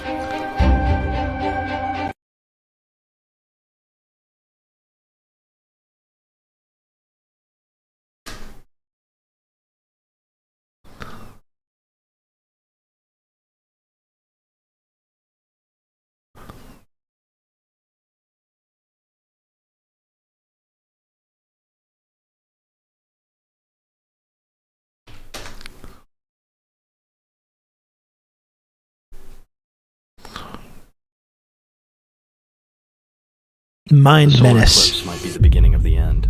At the exact same time as the eclipse, CERN will be activating a $4 billion machine to try and recreate the conditions of the Big Bang that created our universe. This machine has never been fully activated Get my before, permit approved and for the many damn scientists believe that it could open ritual a black sacrifice hole to that usher in could the destroy our apocalypse. world, or allow other entities to come through it and enter our world. The scariest part about this is that outside the facility where this machine is located, Hear the spooky music? there's a That's how you know you can statue of believe this Shiva, shit. a god also known as the Destroyer of Worlds. There was also a video that came out showing a strange ritual happening at CERN. And if you take a close look at CERN's logo, you'll see that there are 3 sixes, the devil's number. The most unsettling part about all of this is that many recent events leading up to this have been prophesized in the Bible, such as the earthquakes that have been hitting all over. The eclipse will pass directly over a town called Nineveh, which is a place in the Bible where God's wrath was warned of. All of this is pure speculation. Yeah, not no shit, proven to be buddy. True, but many people are starting to think the solar eclipse might be the beginning of the end. Oh, it had the little loop there. It had the little loop. Mind menace. That's the good shit that we need, I think, right now.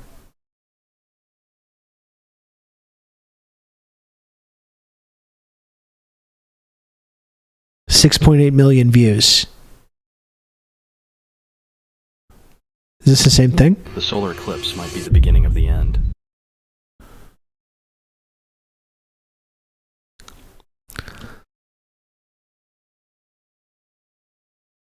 Human origins exposed. The Great Reset exposed.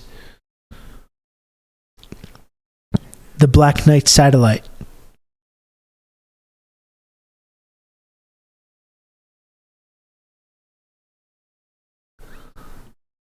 There are like 10,000 towns in the U.S. named after places in the Bible. Yeah.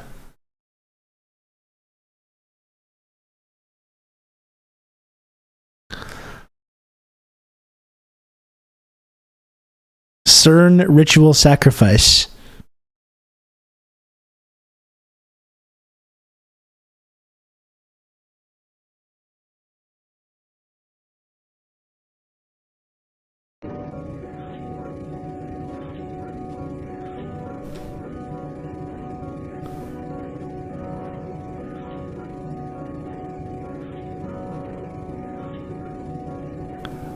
A mock human sacrifice ritual. What the? The scientists say they could be on the path to discover the gravitational forces that hold our galaxy in place, and even, potentially, miniature Listen, black CERN- holes. The people at CERN they're scientists, okay? And if they think it's necessary to sacrifice people in front of the building, you know, it's like who am I? Who am I to say no? We don't know what they're up to, right? These are some of the most brilliant scientists in the world. Maybe they need to do that kind of stuff. I don't know. I'm not a scientist. Has nobody seen Cabin in the Woods? The sacrifices are necessary to keep the old ones at bay. Like, how do they know that they're not? They're preventing the demonic portal from opening. They're not opening it. This is what these folks don't understand. They're trying to help us.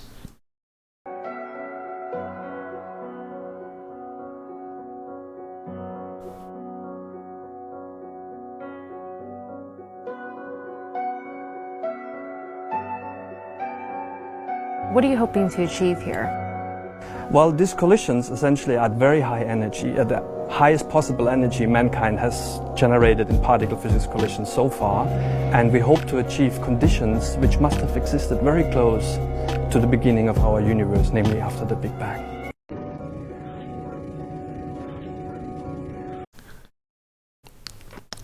Who do you want to summon the first demons to the modern world? Some incompetent wackos or some very reasonable, intelligent European scientists who know how to control demonic entities? Yeah, we already got demons. We already got demons in the modern world. How about my frickin' boss? Huh?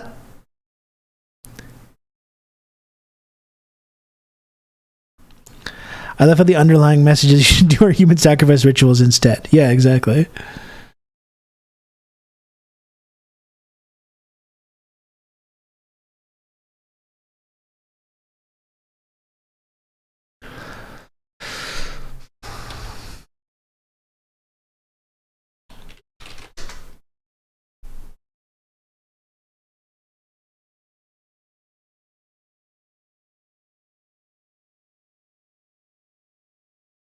Okay, here we go. Most of the world has no idea that an ancient sacrificial system is about to be resurrected. Here, this is the red good heifer shit. is ready for the purification of a priesthood that's been extinct for nearly 2,000 years. Ancient biblical prophecy is about to be fulfilled before Our society is very eyes. healthy. The altar is ready. We're doing very the well. The priesthood is ready. This is The a very Temple healthy society, I Institute think. is ready. Things are going Believers great. And Jews all over the world are ready. Are you? Welcome to part 5 of things you probably haven't heard about the 2024 total solar Oh, hell eclipse. yeah. I hope you're sitting down. Yeah, Let's seriously. Get into it. The unblemished red heifer is going to be sacrificed soon, quite possibly this year. While every other sacrifice was made on the altar at the front of the tent of meeting, tabernacle, or temple, the unblemished red heifer had to be sacrificed outside of the camp. The sacrifice of the unblemished red heifer is required and commanded for the purification of the priesthood. As Passover and Feast of First Fruits approaches, remember that Yeshua sacrificed his life as the Passover lamb for the purification of his bride, who serves him as the third comment. I feel like no one is talking about how it can't be a total solar eclipse. Total solar eclipses occur every 375 years, and the last one was in 2017. I believe it's the sun eclipsing Nibiru. Oh, okay. Damn. Okay.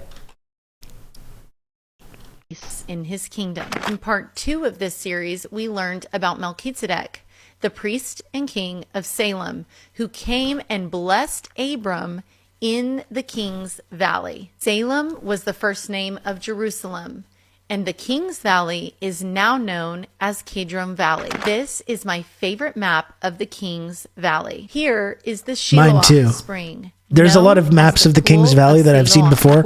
This is definitely my favorite, this one. Jerusalem's original source of water. The water was of all the maps of King's Valley that I've seen in my day, that's absolutely my favorite. For thousands of years. In the Torah, the children of Israel are commanded to make pilgrimage to the temple 3 times per year to observe the feasts of the Lord. This spring was used to quench their thirst and nourish their caravan as they made their ascent to the temple. The pool of Siloam also served as thank you, Dr. Maggot. a cleansing ritual bath taken. Oh, who's that lady that?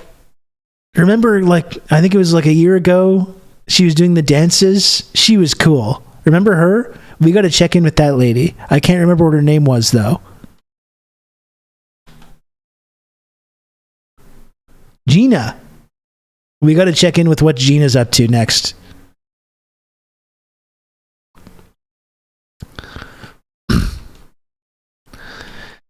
Yeah, this is just not a healthy society, though, honestly. Like I've been saying, like, this is all, the material conditions are getting worse, the contradictions are heightening, and people are just looking for anything to explain to them.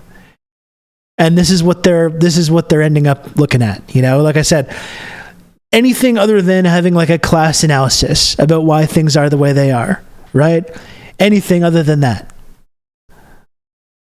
All the answers are there. All the answers were written down over a century ago. If you want to know why what these contradictions mean, and you want to understand like what's going on and who's ruling our society, who are the rulers and who are the slaves, it's all there.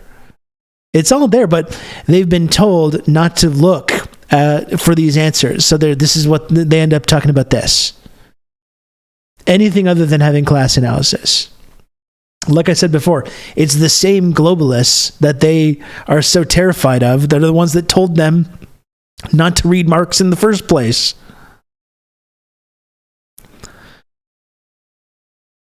So instead, we're looking for like signs and omens and freaking out about the eclipse and talking about demonic portals and all this kind of shit.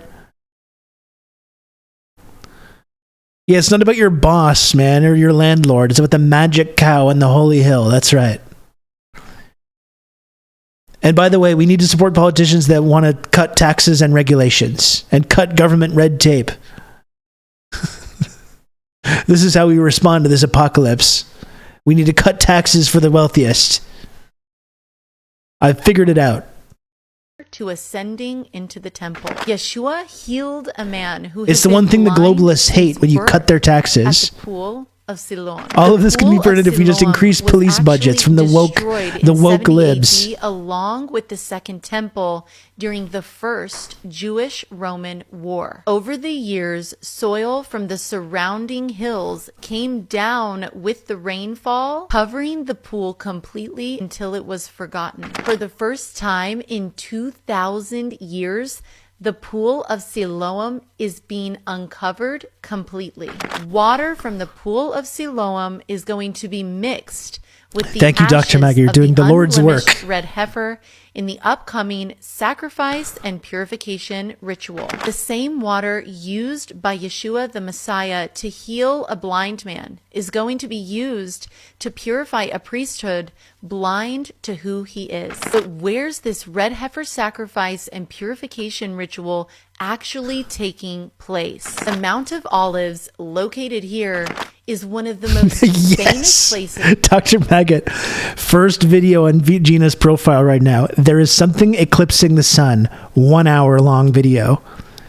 Hashtag alien, hashtag demon, hashtag eclipse. You can choose not to open your eyes and instead leave your eyes closed. That means Gina's telling you gotta stare directly at it.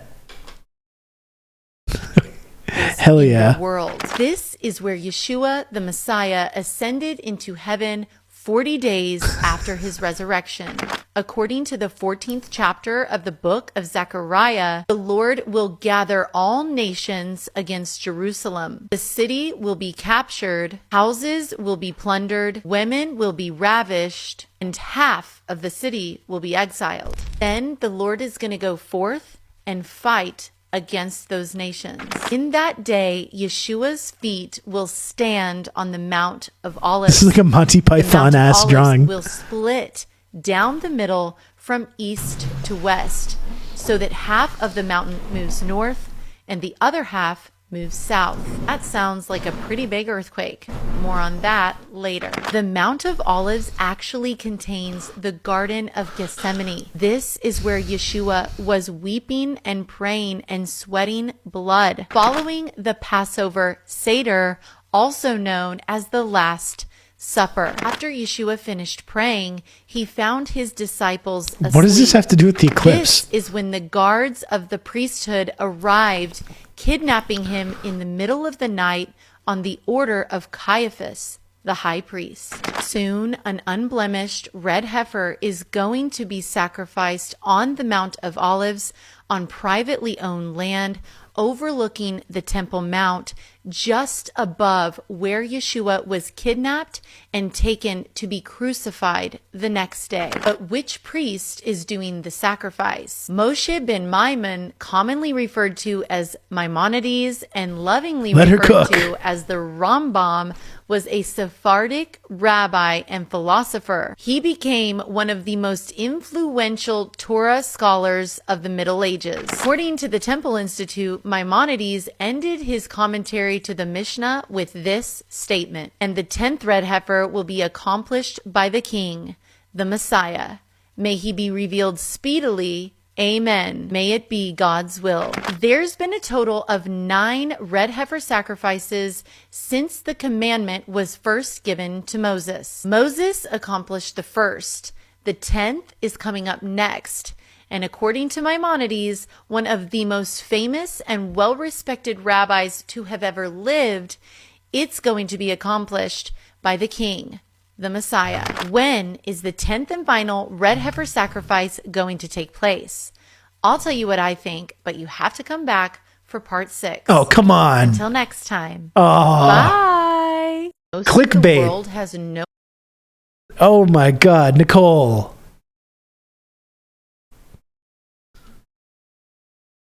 What a tease.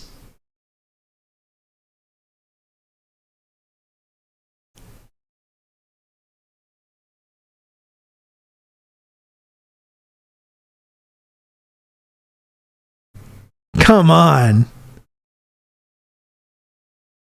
The unblemished red heifer is going to be sacrificed soon, quite possibly this year. But when?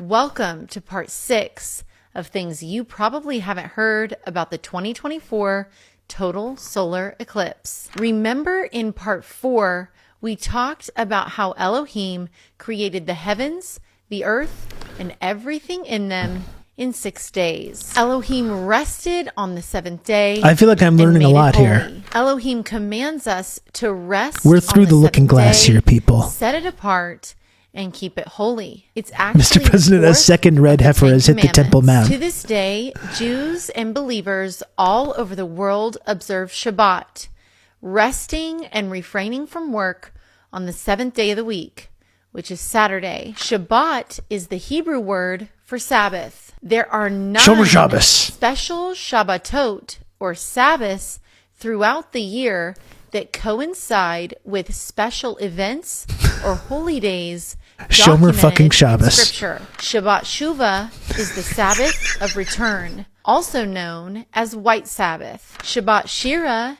is the Sabbath of song. Shabbat Shekalim is the Sabbath of shekels. Shabbat Zachor is the Sabbath of remembrance. Shabbat Hara is the Sabbath of the red heifer. Shabbat HaKodesh is the Sabbath of the month. Shabbat HaGadol is the great Sabbath. Shabbat Chazon Black Sabbath. is the Sabbath of prophecy, classic band, or the Sabbath rock band. of vision, also known as Black Sabbath. Shabbat Nachamu is the Sabbath of consolation. Shabbat Param, the Sabbath of the red heifer, falls on the Sabbath prior to Shabbat HaKodesh, in preparation I think I'm getting Passover. the hang of this. Numbers chapter 19, verses 1 through 22 addresses the ritual of the unblemished red heifer known as Parah Adumah. Kohanim are descendants of Aaron, the brother of Moses, who was the first to complete the Parah Adumah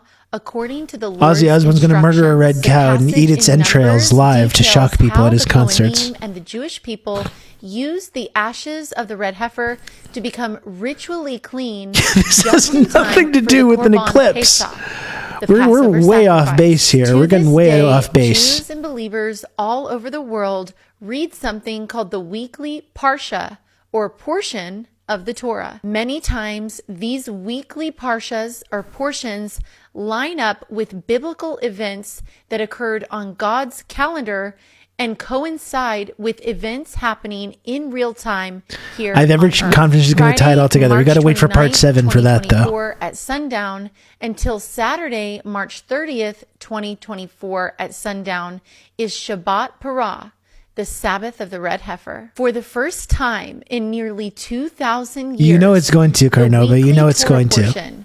Parsha Parah could coincide with or precede the Parah Adumah, the red heifer ritual. I swear she's just making these words up. Not performed prior to Passover, which is she's talking funny talk from the next new moon. The Simpsons. It still could be completed just in time for the fall festivals. In 2 Chronicles chapter 7, we see King Solomon offering a sacrifice of 22,000 head of cattle and 120,000 sheep and goats to dedicate his temple to the Lord. King Solomon and the entire assembly of the children of Israel celebrated the dedication of the temple for 7 days.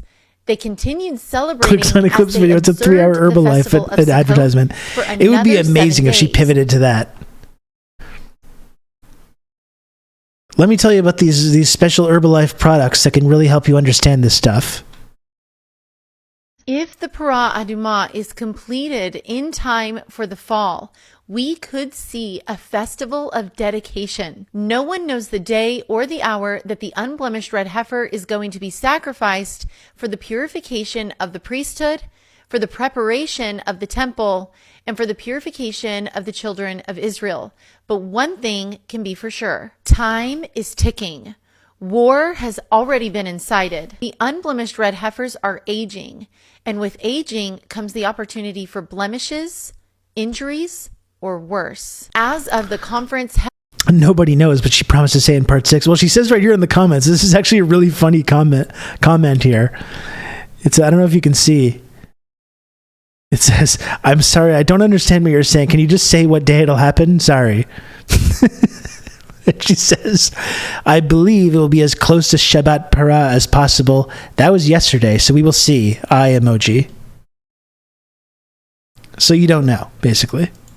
Held by the Temple Institute on March 26th. These supplements have the ashes of the unblemished red heifer. They can be yours for 4 installments of $19.99.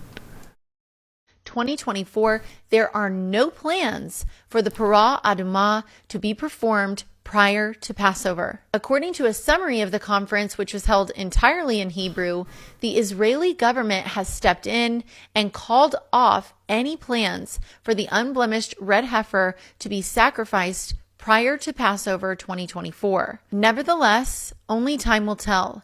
Rest assured, if it does happen, we probably won't hear about it until a few days later, considering all that has transpired since October 7th, 2023. Can you go back to part 5? The last red heifer was prepared and accomplished by then High Priest Ishmael ben Piavi around 60 AD, just 10 years before the destruction of the Second Temple. The ashes of that red heifer were sufficient for the next 300 years. In part 5, I shared that Maimonides prophesied that the 10th and final red heifer would be brought and accomplished by none other than the king, the Messiah. We are currently in the Hebrew year 5784. God damn. It's speculated that 165 to 240 years are missing from the Hebrew calendar. If it's 165 years that are missing, then we are currently in the year 5949. If it's 240 years that are missing, we're currently in the year 6024. The millennial kingdom is at hand. Will the unblemished red heifers currently in Shiloh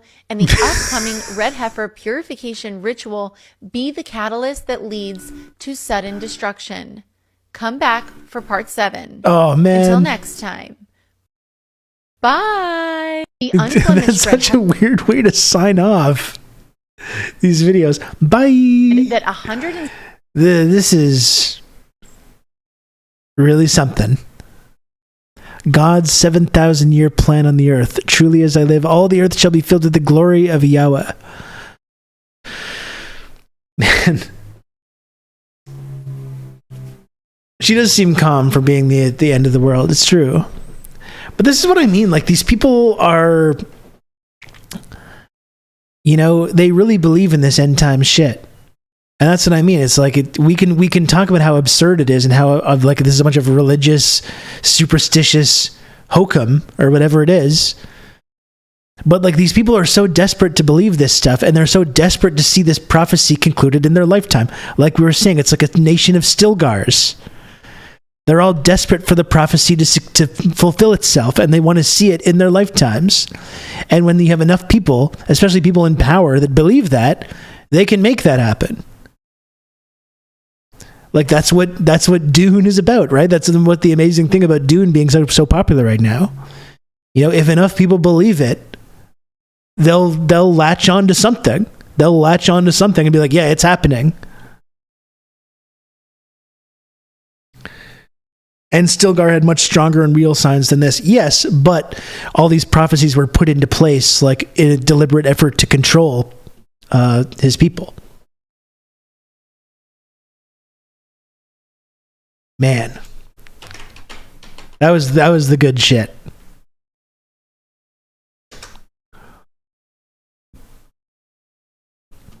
There is something eclipsing the sun. Good. Let's hear from our friend of the show, Gina. Does this count as a pre-eclipse? Because there truly is something eclipsing the sun. You can see here on the goals 18 SUBI, composite 304 angstroms. And the date on it is April the 5th of 2024 at 8:44:40. 8:44:40. That's pretty amazing. Look at that, y'all. No. Why is that amazing, Gina? I'm better get me something to drink. I'm already trying to have a choke. You got to get your water first before you start the stream, Gina. That's why I always start with a beverage on hand. I mean, I'm telling her what to do. I mean, she's got it under control. It's way more subs than me. 153K subscribers for Gina on YouTube. She streamed this one day ago. 10,265 views. There you go, Gina. Mm-hmm. If you're just tuning in. She came back with a Rain energy drink. It's like right there. You can see it. So if at times you can see the sun getting eclipsed when there isn't an actual eclipse taking place right now, what is up there causing the eclipse of the sun? That really Those are clouds, actually. I'm really wondering what's causing it. Really, I'm not just saying that. I want to know what's causing that eclipse of this sun. Let me make sure. I've got to make sure I got this turned off. We got 134 people watching, and I'd like to say welcome to all 144 people. Yeah, I got 145 right now, Gina. Gina, honey, you getting excited. Well, welcome, Applebrooks, honey, and everyone else. Thank you. All the Gina heads are logging on. Get myself on here. All the Gina heads are logging on to the stream. Okay, I have muted myself. All right, I have muted it. Okay, we just tuned in. It really truly does look like a pre-eclipse. That is You've just become an elite member of the Friendship Triangle. Chronic internet disease. How fitting. How fitting. Chronic internet disease. Thanks for the 5 gifted subs. Very first 5 gifted subs in the channel from Chronic internet disease. Thank you so much for that. I really appreciate that. Instantly becoming an elite member of the Friendship Triangle system. That is Twitch's only 2-dimensional triangle-shaped friendship access and trickle-down clout tiered reward system. And folks, if you want to get access to all the real end times prophecies, like we're making fun of this, I, of course, have the real intel, the real info, as do fellow members of the elite tier of the Friendship Triangle system. If you do want to have access to that, please do subscribe if you can. And help support the work that I do on here, exposing the globalist agenda.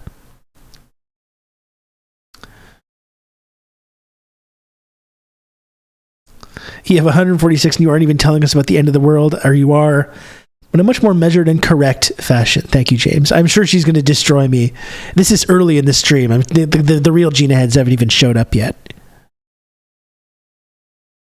We got all the real unblemished red heifers in the elite tier sub lounge. Thank you. Yes. The globalist agenda. That's right. But seriously, if you can, please do subscribe. Seriously, though, all kidding aside. You can count on me. You're going to have good old Rob to talk you all through kidding aside, please subscribe and support the work that I do on here. Ayatollah Joe, thanks for gifting a sub to Red Heifer 69420. Amazing. Thank you, Ayatollah Joe, for that. Comments on here. But I'm gonna bring this stuff down so I have something to lean my lady got this right here. We got a Scrappy Dappy Doo. We got it. Y'all, we're gonna go over there to the NASA product. Because how many times have we seen something like this show up on the NASA products and it was not, that we know of, eclipse time? There's been a lot of times that it showed up that it ain't eclipse time. That's what it's been. Let me let's go over here to the integrated and something else. Tomorrow is the big surprise. You know that reminds me. What's her accent? Is it like a Midwestern? That song, it says, I'm gonna wake up to a big surprise. A little cat with yellow green eyes. A little beautiful cat singing playing voice. In the snow. A funny little cat saying, "No, see go." Funny little cat running, whatever. Can I have one for just a little while? Big surprise. You got to break out in a tune. That's what you got to do. Now we're going to go over to the product. We're going to go over here to NASA. This right here, we're going to watch that. We're going to get back to this stereo behind core running two difference, but we're going to look on this one right now. This is, can y'all hear me over here? You watch this right here. Oh, that's on Santa Claus is Coming to Town cartoon. That's right. I want to wake up to a big surprise.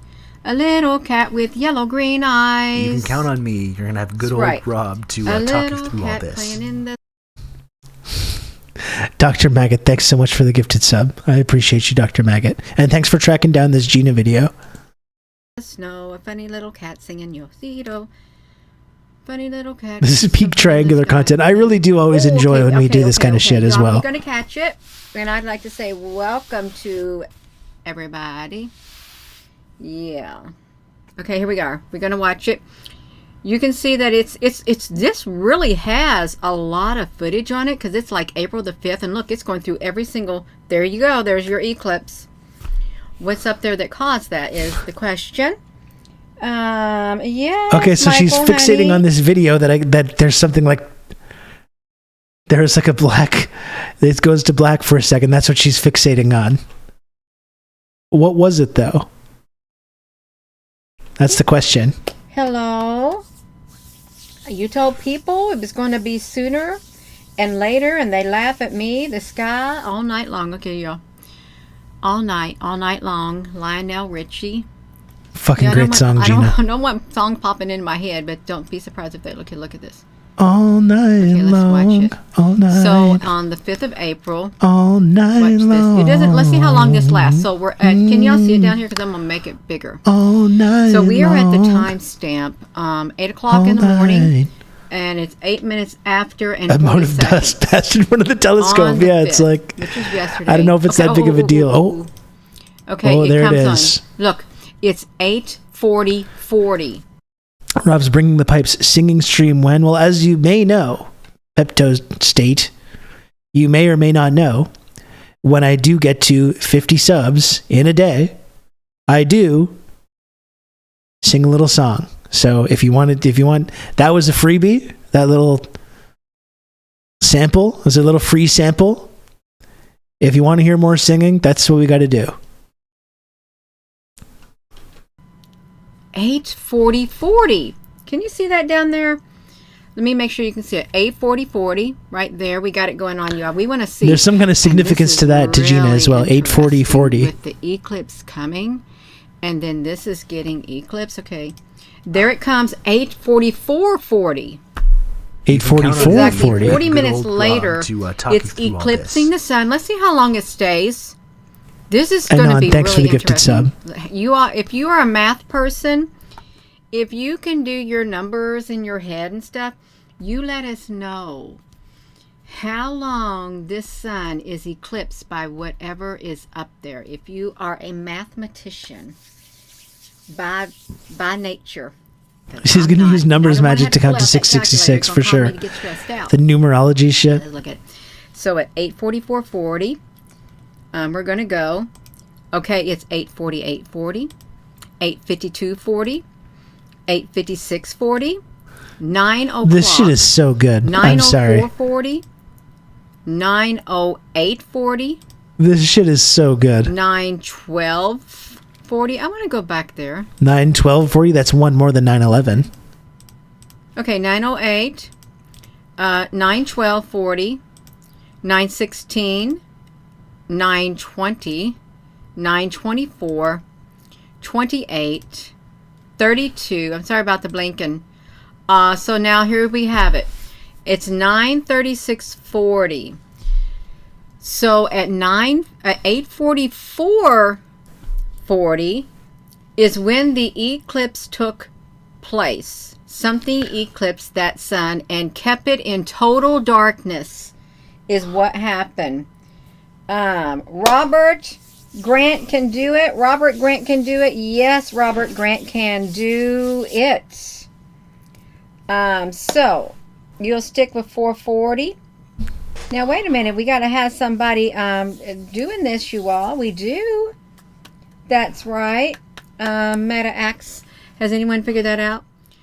So it's almost 1 hour, and I don't know how long this solar eclipse is supposed to be in the Robert Grant, the resident mathematical savant. Like 90 minutes total when it's doing it.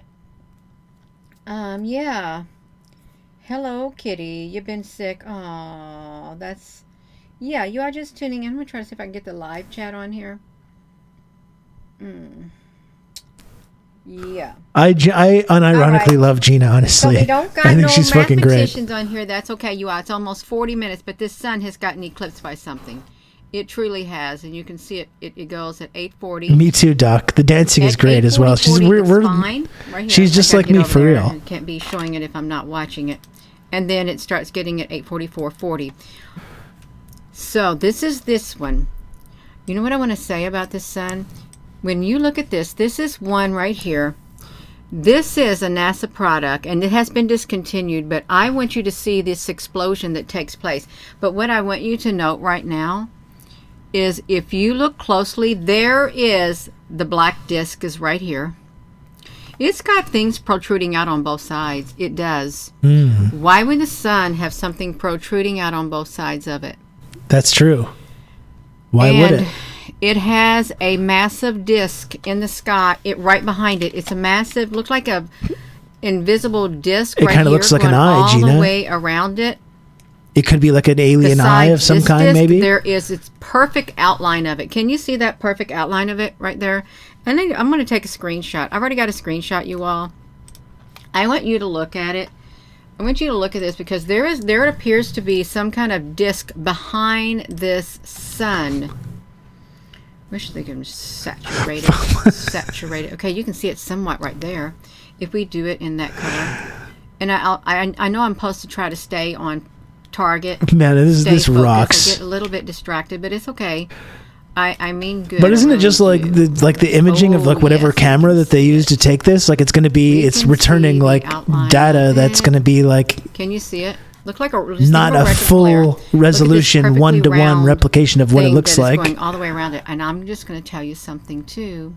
Please do. This thing right here can be seen in the sky on NASA at the Canada, France, Hawaii telescopes in Hawaii. When that sun on one particular camera, when that sun is going across the sky, you can see. You can count on me. This right here to talk you through all this. The moon blocked me today. Sunny's 80 flex. Sunglasses. Sunny Sola, thanks so much for 22 months, tier 2. Really appreciate all the support, Sunny Sola. Thank you. Shows you got to lock in though, because we're into some deep shit here. You can see it. It shows up. So something is. I'm not really sure of what's happening there. Yeah, we know, Gina. Over there. We know you're not I sure. wanted you to watch the explosion that happens on the sun, and we got like a pre-eclipse happening. It's like a pre-eclipse party. If you're just tuning in, it's like time to party. Not. not. You can't learn this stuff at liberal college. Carol. The woke liberal professors don't want to teach you this Rub stuff. your hands together like this. Rub your hands together and concentrate and just keep doing it and just think there's energy in your hands and you just keep rubbing it. It doesn't take long till your hands feel like silk. You feel so silky smooth when you do this right here. And it's, yeah, that's what it feels like. Okay. Okay, yeah, they got some explosions coming on. Okay, let's watch the explosion that literally rocks this product. See that? No. This thing is pulsating also, even though She's stimming for sure, yeah. Wow, that... Wait, did you see something come out of it? Or did the explosion cause some kind of red object? This black thing is appearing to show up. Watch, look, see that disc? Did you see it? Because it was there. Look at the disc when it shows up. Yeah. It's like, see it? This one happened. I saw it as well, yeah. It sticks its feet out. Yeah, I believe that's the scientific term. Their feet came out. See the feet that came out? Yeah. What is causing that? There's I don't know. something It's like a under the giant sun. flaming ball There of really gas, is. Gina. I mean, this shit happens, I See those things think. protruding out of it? What if they are alive? What if the sun is a living entity? A living entity. Okay. Let's look at it once more because some of these products, they have discontinued them. Okay. It's like it stuck its legs out. Then it's gone. But you can see the disc that's around it. Okay, we're not looking at that anymore. We're looking at the one product right here where the sun has literally been eclipsed by something already, and it lasted for almost 1 whole hour. Yeah, get back to this. You can see it right here. See it? It starts at 8:40. It's 8:36. Look, watch this. See, it's gotten eclipsed. It's getting completely covered up, and you can't see it. You would not even be able, is it only being hit on this side? Is that the thing that's happening, and we can't see it in the sky because for some strange reason, something is truly happening. And if the eclipse is coming, that's another story. That is another story. You love it, Hello Kitty. Gina's just asking questions. Did you like to watch the Hello Kitty? Because I think that was a cartoon, Hello Kitty. There should be another product on here that does the same thing. If we can move this one out of the way, let's put the eclipse on here. 8:40. We want to see half of the eclipse on here. While we come over here and find that other product, there is another product that will show it. I think it might be this one. If this one is not too far behind, this is 2024. Maybe this might. No, this is stuck on the April the 4th. Okay, we've already looked This is bonkers, not the content, but the shifting around is sending me. You can see that her brain is just amazing, right? This one. This is stuck all on the different synapses firing. She's operating at a level that we just can't understand. This is the issue. We can go here because this one might have it. Okay, so this one should have it. Yo, let's push. How did she even find this shit? To see if we can find. Like, what even is this? Let's do it. Let's go down. iswa.gsfc.nasa.gov. Take the drop-down menu, and you want the maximum number of frames, which is 300, and you want 20 frames per second, and you want to watch it. You want to do it. You want to do it. You want to get all. How did she find this shit? Possibly get on this. It seems like the most bananas people have this massive collection of weird websites. Hey. I have no idea how they find that. This weird sub NASA Sorry from the South. scientific materials website. Ain't to bless y'all's heart, Connie, honey. Let me see this penny bag. I can identify the science happening here because Gina keeps saying NASA product. But like, do we trust NASA or don't we? They're back ass words, weird world. I remember you from yesterday. It's nice to see you on here again. Do we trust NASA or don't we? Are they part of the globalists or are not? Are they not? That's so nice of you. That's exactly right. You just gave me a hot flash. It made my face a little bit. Oh my! I'm getting a hot flash. Yeah, Gina. my face a little bit red.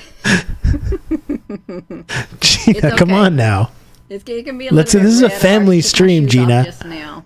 This is a family-friendly stream. Okay. I think we're going to be seeing something. We may have to go back. This particular product is it's in the blinking mode. Okay, I'm going to flip it over when it quits because I don't want you to get a seizure. Okay, here we go.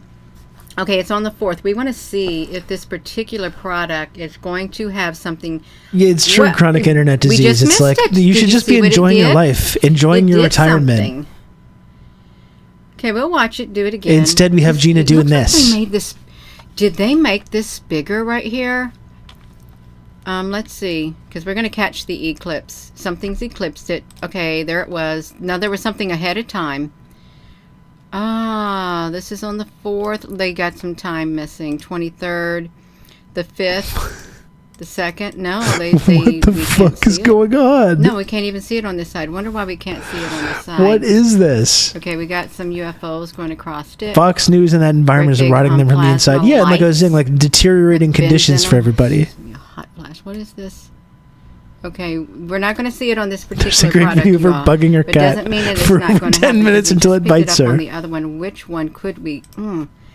Which one could we go to? Did we go here? This one isn't going to do it either because it's not ready. See, Cicero feels it's like we watched a Gina video like last summer and had a fantastic time doing it, and I think I kind of forgot about her. I mean, that's on me. You know, that's my fault. I should not have forgotten about Gina because this is just fantastic content. Anytime there's any one of these events that has this kind of like weird conspiratorial angle, we got to be checking in on Gina because that's something I've been neglecting to do, and that's on me. That's my fault. It is not ready to do it.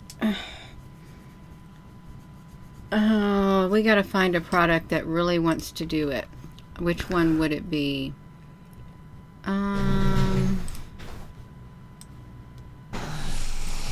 That's from the 2014. This is from today. We might be able to see something on here. Let's look at this one. Okay, if you're just tuning in, welcome. I'm going to change. I'm going to try and remember that Cicero Fields. Eclipsed by something. It did. I love this shit. Particular product, something happened with it, and the sun was almost hidden for 1 whole hour. Is what was going on. We're redoing it, y'all. The wannabe sociologist in me wants to say there's something sad to observe here about how many people want more agency in the world, but capitalism makes that impossible, so they sink into this sort of stuff instead. Well, this is what I've been saying repeatedly, Pepto State, right? It's like people understand on this like intrinsic level that they're powerless in our society, right? That the media is lying, that our democracy is fake, you know? And instead of reaching to the answers that we know to be true, which can be found in class analysis, because they've been told not to look in that direction, you end up Gina. You know? All the answers are there. All the declining material conditions, all these problems that people have, they're all very real problems. They sense that our system is fucked, that our system is run by monsters, that we don't have agency, that we don't have democratic input. They're alienated, you know? All of the answers are available for anyone that wants them, but they don't want to look where they actually are, right? In fact, they've been told that that's the ultimate evil. And in fact, our ruling class are the Marxists, they are the socialists. You know? So you cut off all the answers are there, but you've cut off that avenue for learning these things. And this is where you end up. You end up with Gina. Now there are other times that, like I said, if you're just tuning in, when we went over to the NASA products, there were Marxist alienation broke, alienations bespoke. That's it. On one side, the shadow went across from it one side, then it went across from it the other side, and then it went down from like that on that side, and then it came up like that. What is our chat saying at this time? Is what it did. Darth Vader. We have Darth Vader in here. If you're just tuning in, I got to make sure we get over there. Okay, it's doing its thing. Let's get over here. Okay, we got it. We got it going on. Let's watch what's happening. Okay, we got it, I guess. Right here, we want to look at it. It's the 3rd. Oh, wow. So when you look at the NASA, this thing right here duplicates whatever's flying across the airspace around the sun. It will duplicate it. Okay, they just had it. It duplicates Gina, what are we looking at here? It shows it up in white, and then it shows it up in black. It's like a dual Gina, reality what is this? what it's like. Like a dual dimension, like a parallel dimension, like a parallel world right next to it. That's what it reminds me of. Let's see this, because That reminds me of that as well. That's my first thought. It's probably some kind of parallel dimension kind of thing. It was on the 1st of April that the middle part of the sun started protruding outward. One of her streams from 5 days ago is things are feeling off. Yeah, I would say so, Gina. Yeah. Okay, there was an explosion on the 31st. Of course, there was probably a massive solar flare. Here was this was really big. This was on the 31st. For it to white out at that? Wow. Look at that. That's after midnight on the April the 1st.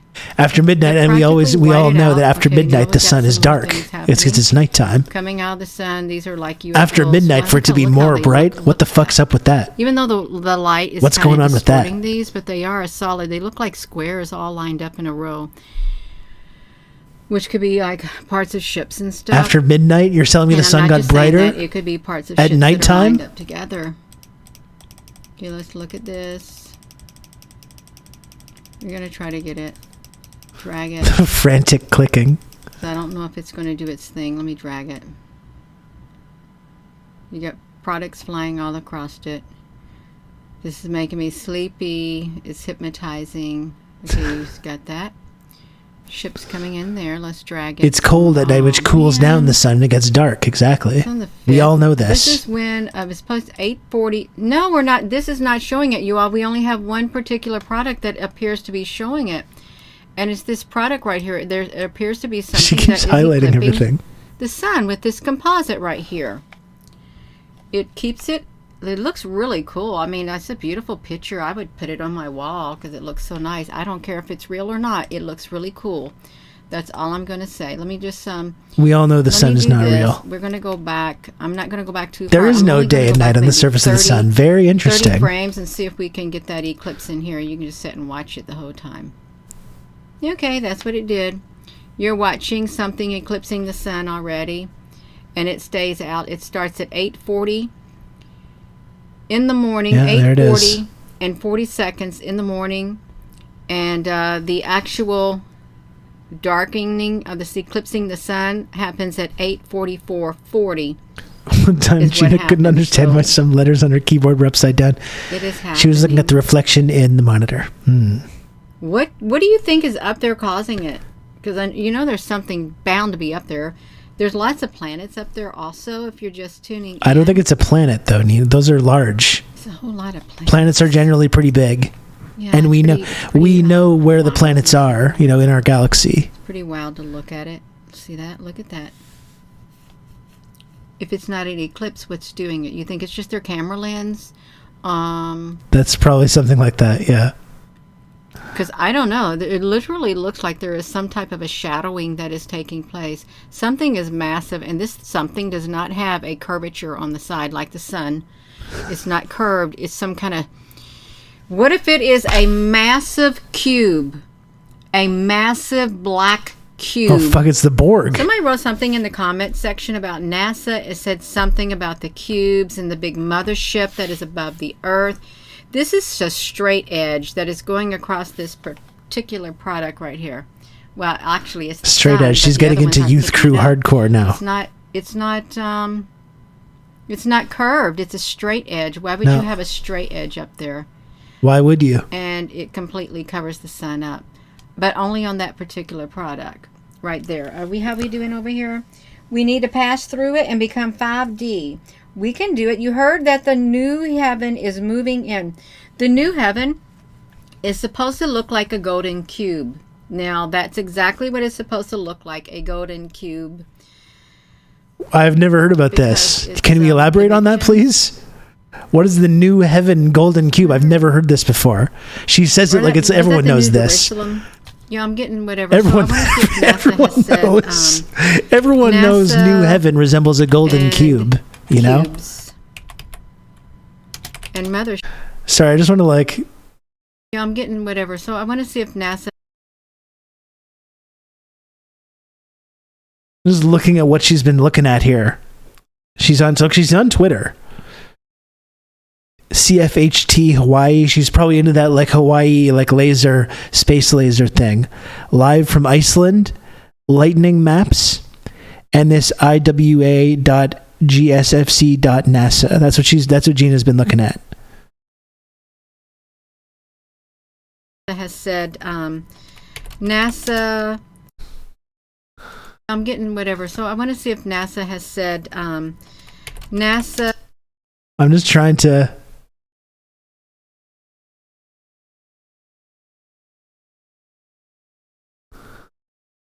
Trying to look at what website she's been looking at. I don't know if that's an invasion of privacy. Yeah, I'm getting whatever. So I want to Q. NASA and plasma lighting. Solar eclipse. NASA fires 3 rockets at moon's shadow. And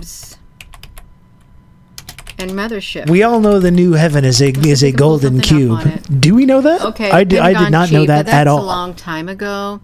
Said that there was an. This has got to be exciting to go through. That's part of it as well too. Oh shit! Here we go. This is some guy, Rob Russo, some leftist based in Canada. I was turned on to this sick individual, and I found this. Mule, thanks very much for the raid, DJ Mule. I appreciate it. Hello, welcome Raiders. I hope the DJ Mule stream was great today.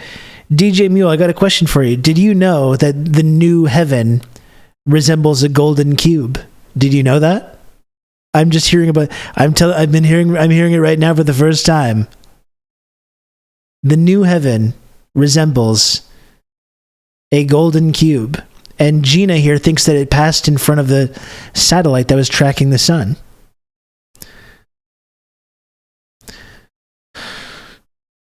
Gina's mastered the "don't tell them your actual conspiracy theory until you've stayed with you for the last 45 to 90 minutes" technique. Yeah, and like I was saying, people were like, you know, people are latching onto this kind of stuff because of the lack of class analysis, declining material conditions. It's also just like, imagine how exciting your life is, you know? This goes into the whole like QAnon thing. You're born, like your life in whatever like suburban milieu you live in, you know, you're bored, you're tired, your life just has no meaning or purpose. Nothing exciting ever happens to you, you know? And all of a sudden you get into this stuff and it's like you're uncovering all these clues. You're uncovering all these clues to this vast conspiracy. And we're all doing our research to contribute to these theories. All of a sudden it's like your life has meaning. All of a sudden you're part of some grand battle between good and evil. You know?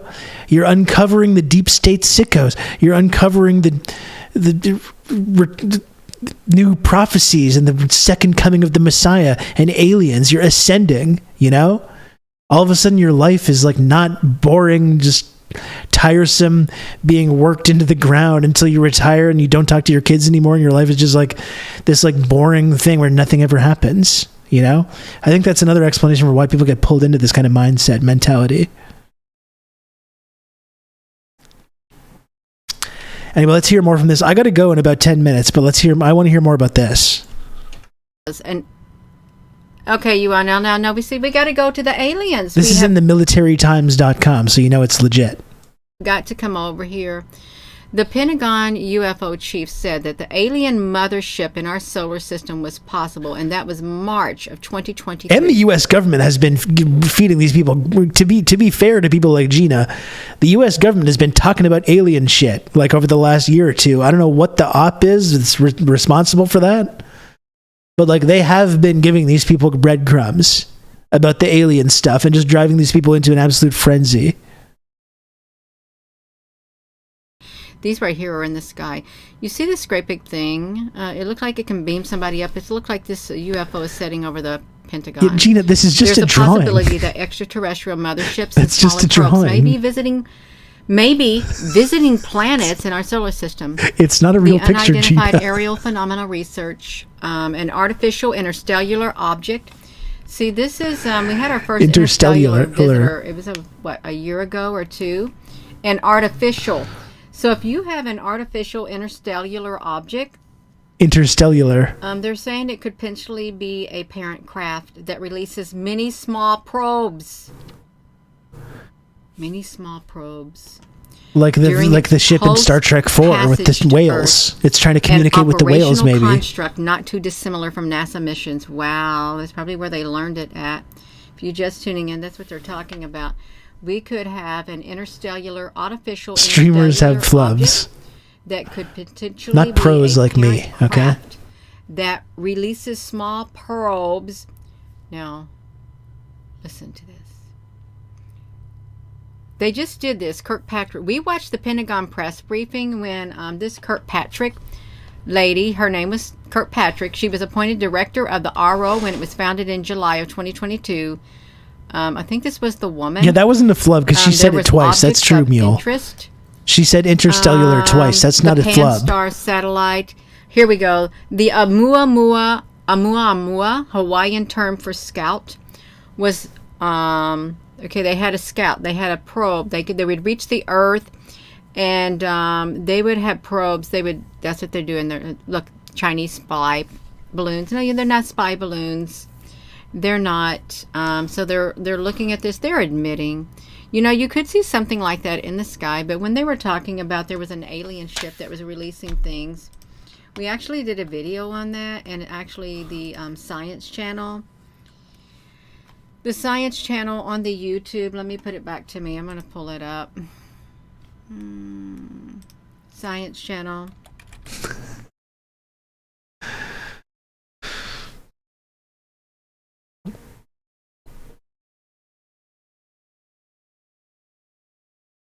Has Gina considered that the Pentagon feeds these stories to get truth diggers off the scent of the real conspiracy? That's one thing that she's not asking, I don't think. It's like you don't trust the globalists until the globalists at NASA give you a bunch of wacky stuff that you want to latch onto.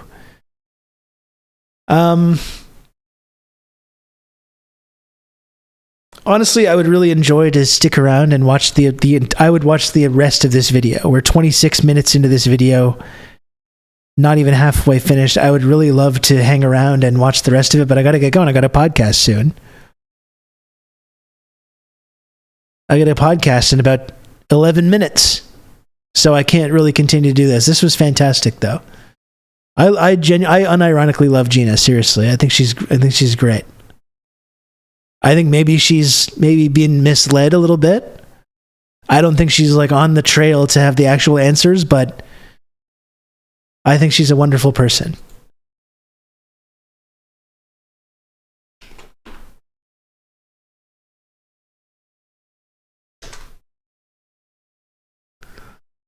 What did you say, Dr. Maggot? The last minute?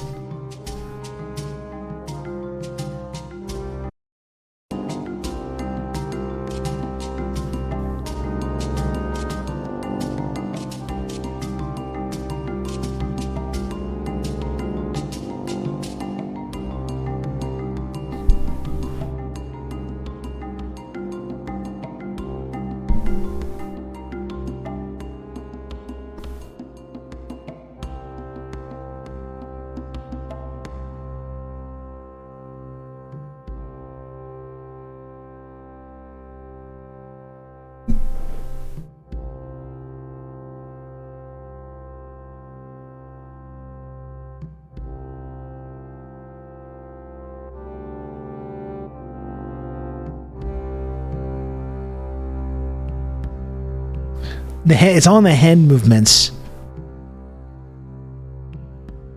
Thanks for watching. Thank you, Gina. You can count on me. You're going to have good old Rob to talk you through all this. Thank you for sharing your harmonic resonance frequencies with us via this dance, Rob. I am feeling aligned. It's my pleasure, Husker. Thanks for the 28 months of Tier 1. I really appreciate the support. Husker do, thank you. Folks, I got 16 subs to go. I got to get going soon. I got to get going in about 9 minutes to do a podcast.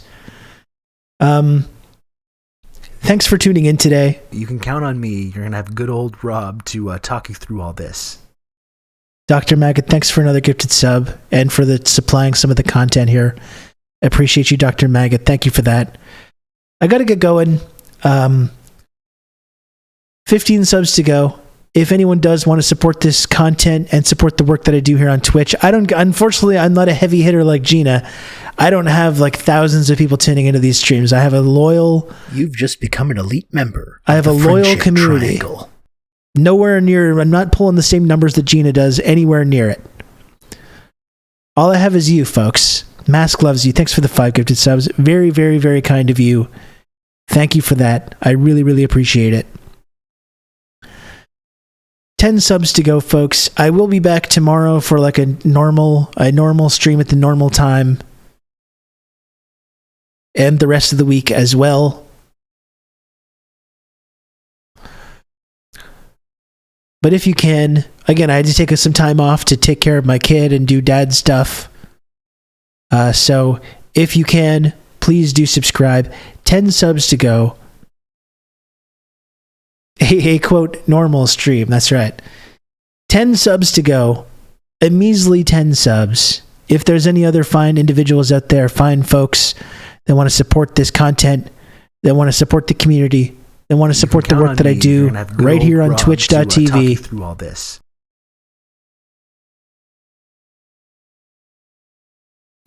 Thanks, Dr. Maggot, again for another gifted sub as well. You can count on me. You're gonna have good. Thank you, Anon, for a gifted sub. Also, appreciate you, Anon, whoever you are. Thank you, Anon, for that. We got 8 subs to go and a possible hype train on the horizon. We got 8 subs to go and maybe even a hype train if we're really, really lucky.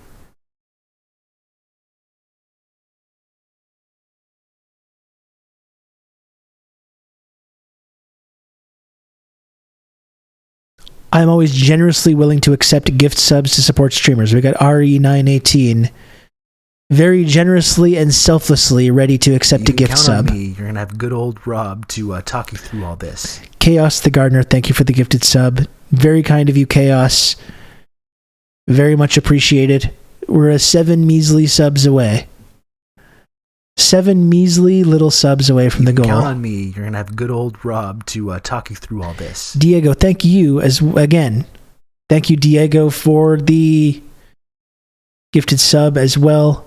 I appreciate you so much, Diego. Thank you for that. 6 little itty-bitty subs to go. I didn't order food and I didn't make anything, so I'm just hungry. Now I'm just going to be hungry. I did not plan this well at all.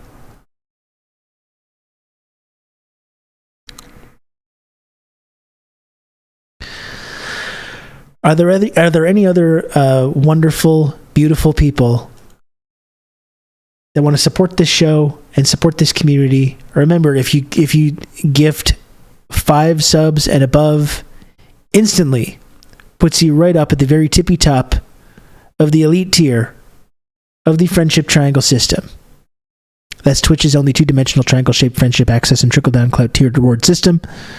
It's the only such community that exists on this entire platform. In my opinion, it's the very best community on the entire platform of Twitch. I know I'm biased, but I really do believe that. And that's thanks to you. That's thanks to each and every one of you. And me as well. I mean, let's be honest with ourselves here. I mean, I contribute to that also, arguably the most. And Gina. But the people in the chat as well, significant contributors to that also.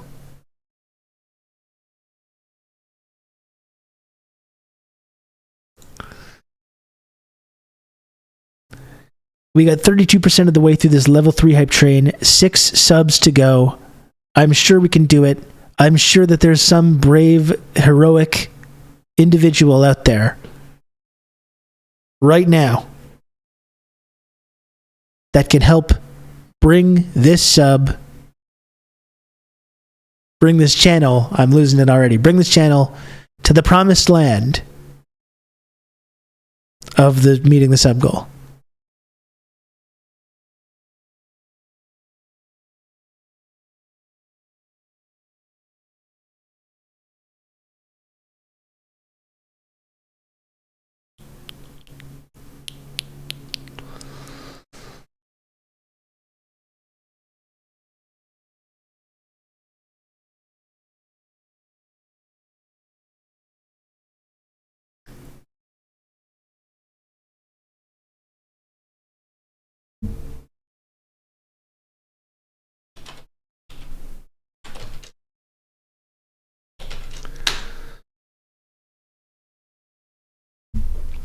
Dewey here, just six measly subs. We got 1 minute left. 1 minute left for 6 measly subs. I know, I'm perfectly confident that we're going to get there, honestly. I've never been more certain of anything in my life. I've never been more certain of anything in my goddamn life. I'm sure we're going to get there in the next 45 seconds. I believe wholeheartedly, in the same way that some of these people we've been talking about today believe in these omens and end times prophecies. And I know that I can just sit here, I don't even have to say anything, and I know that the 6 subs are going to come.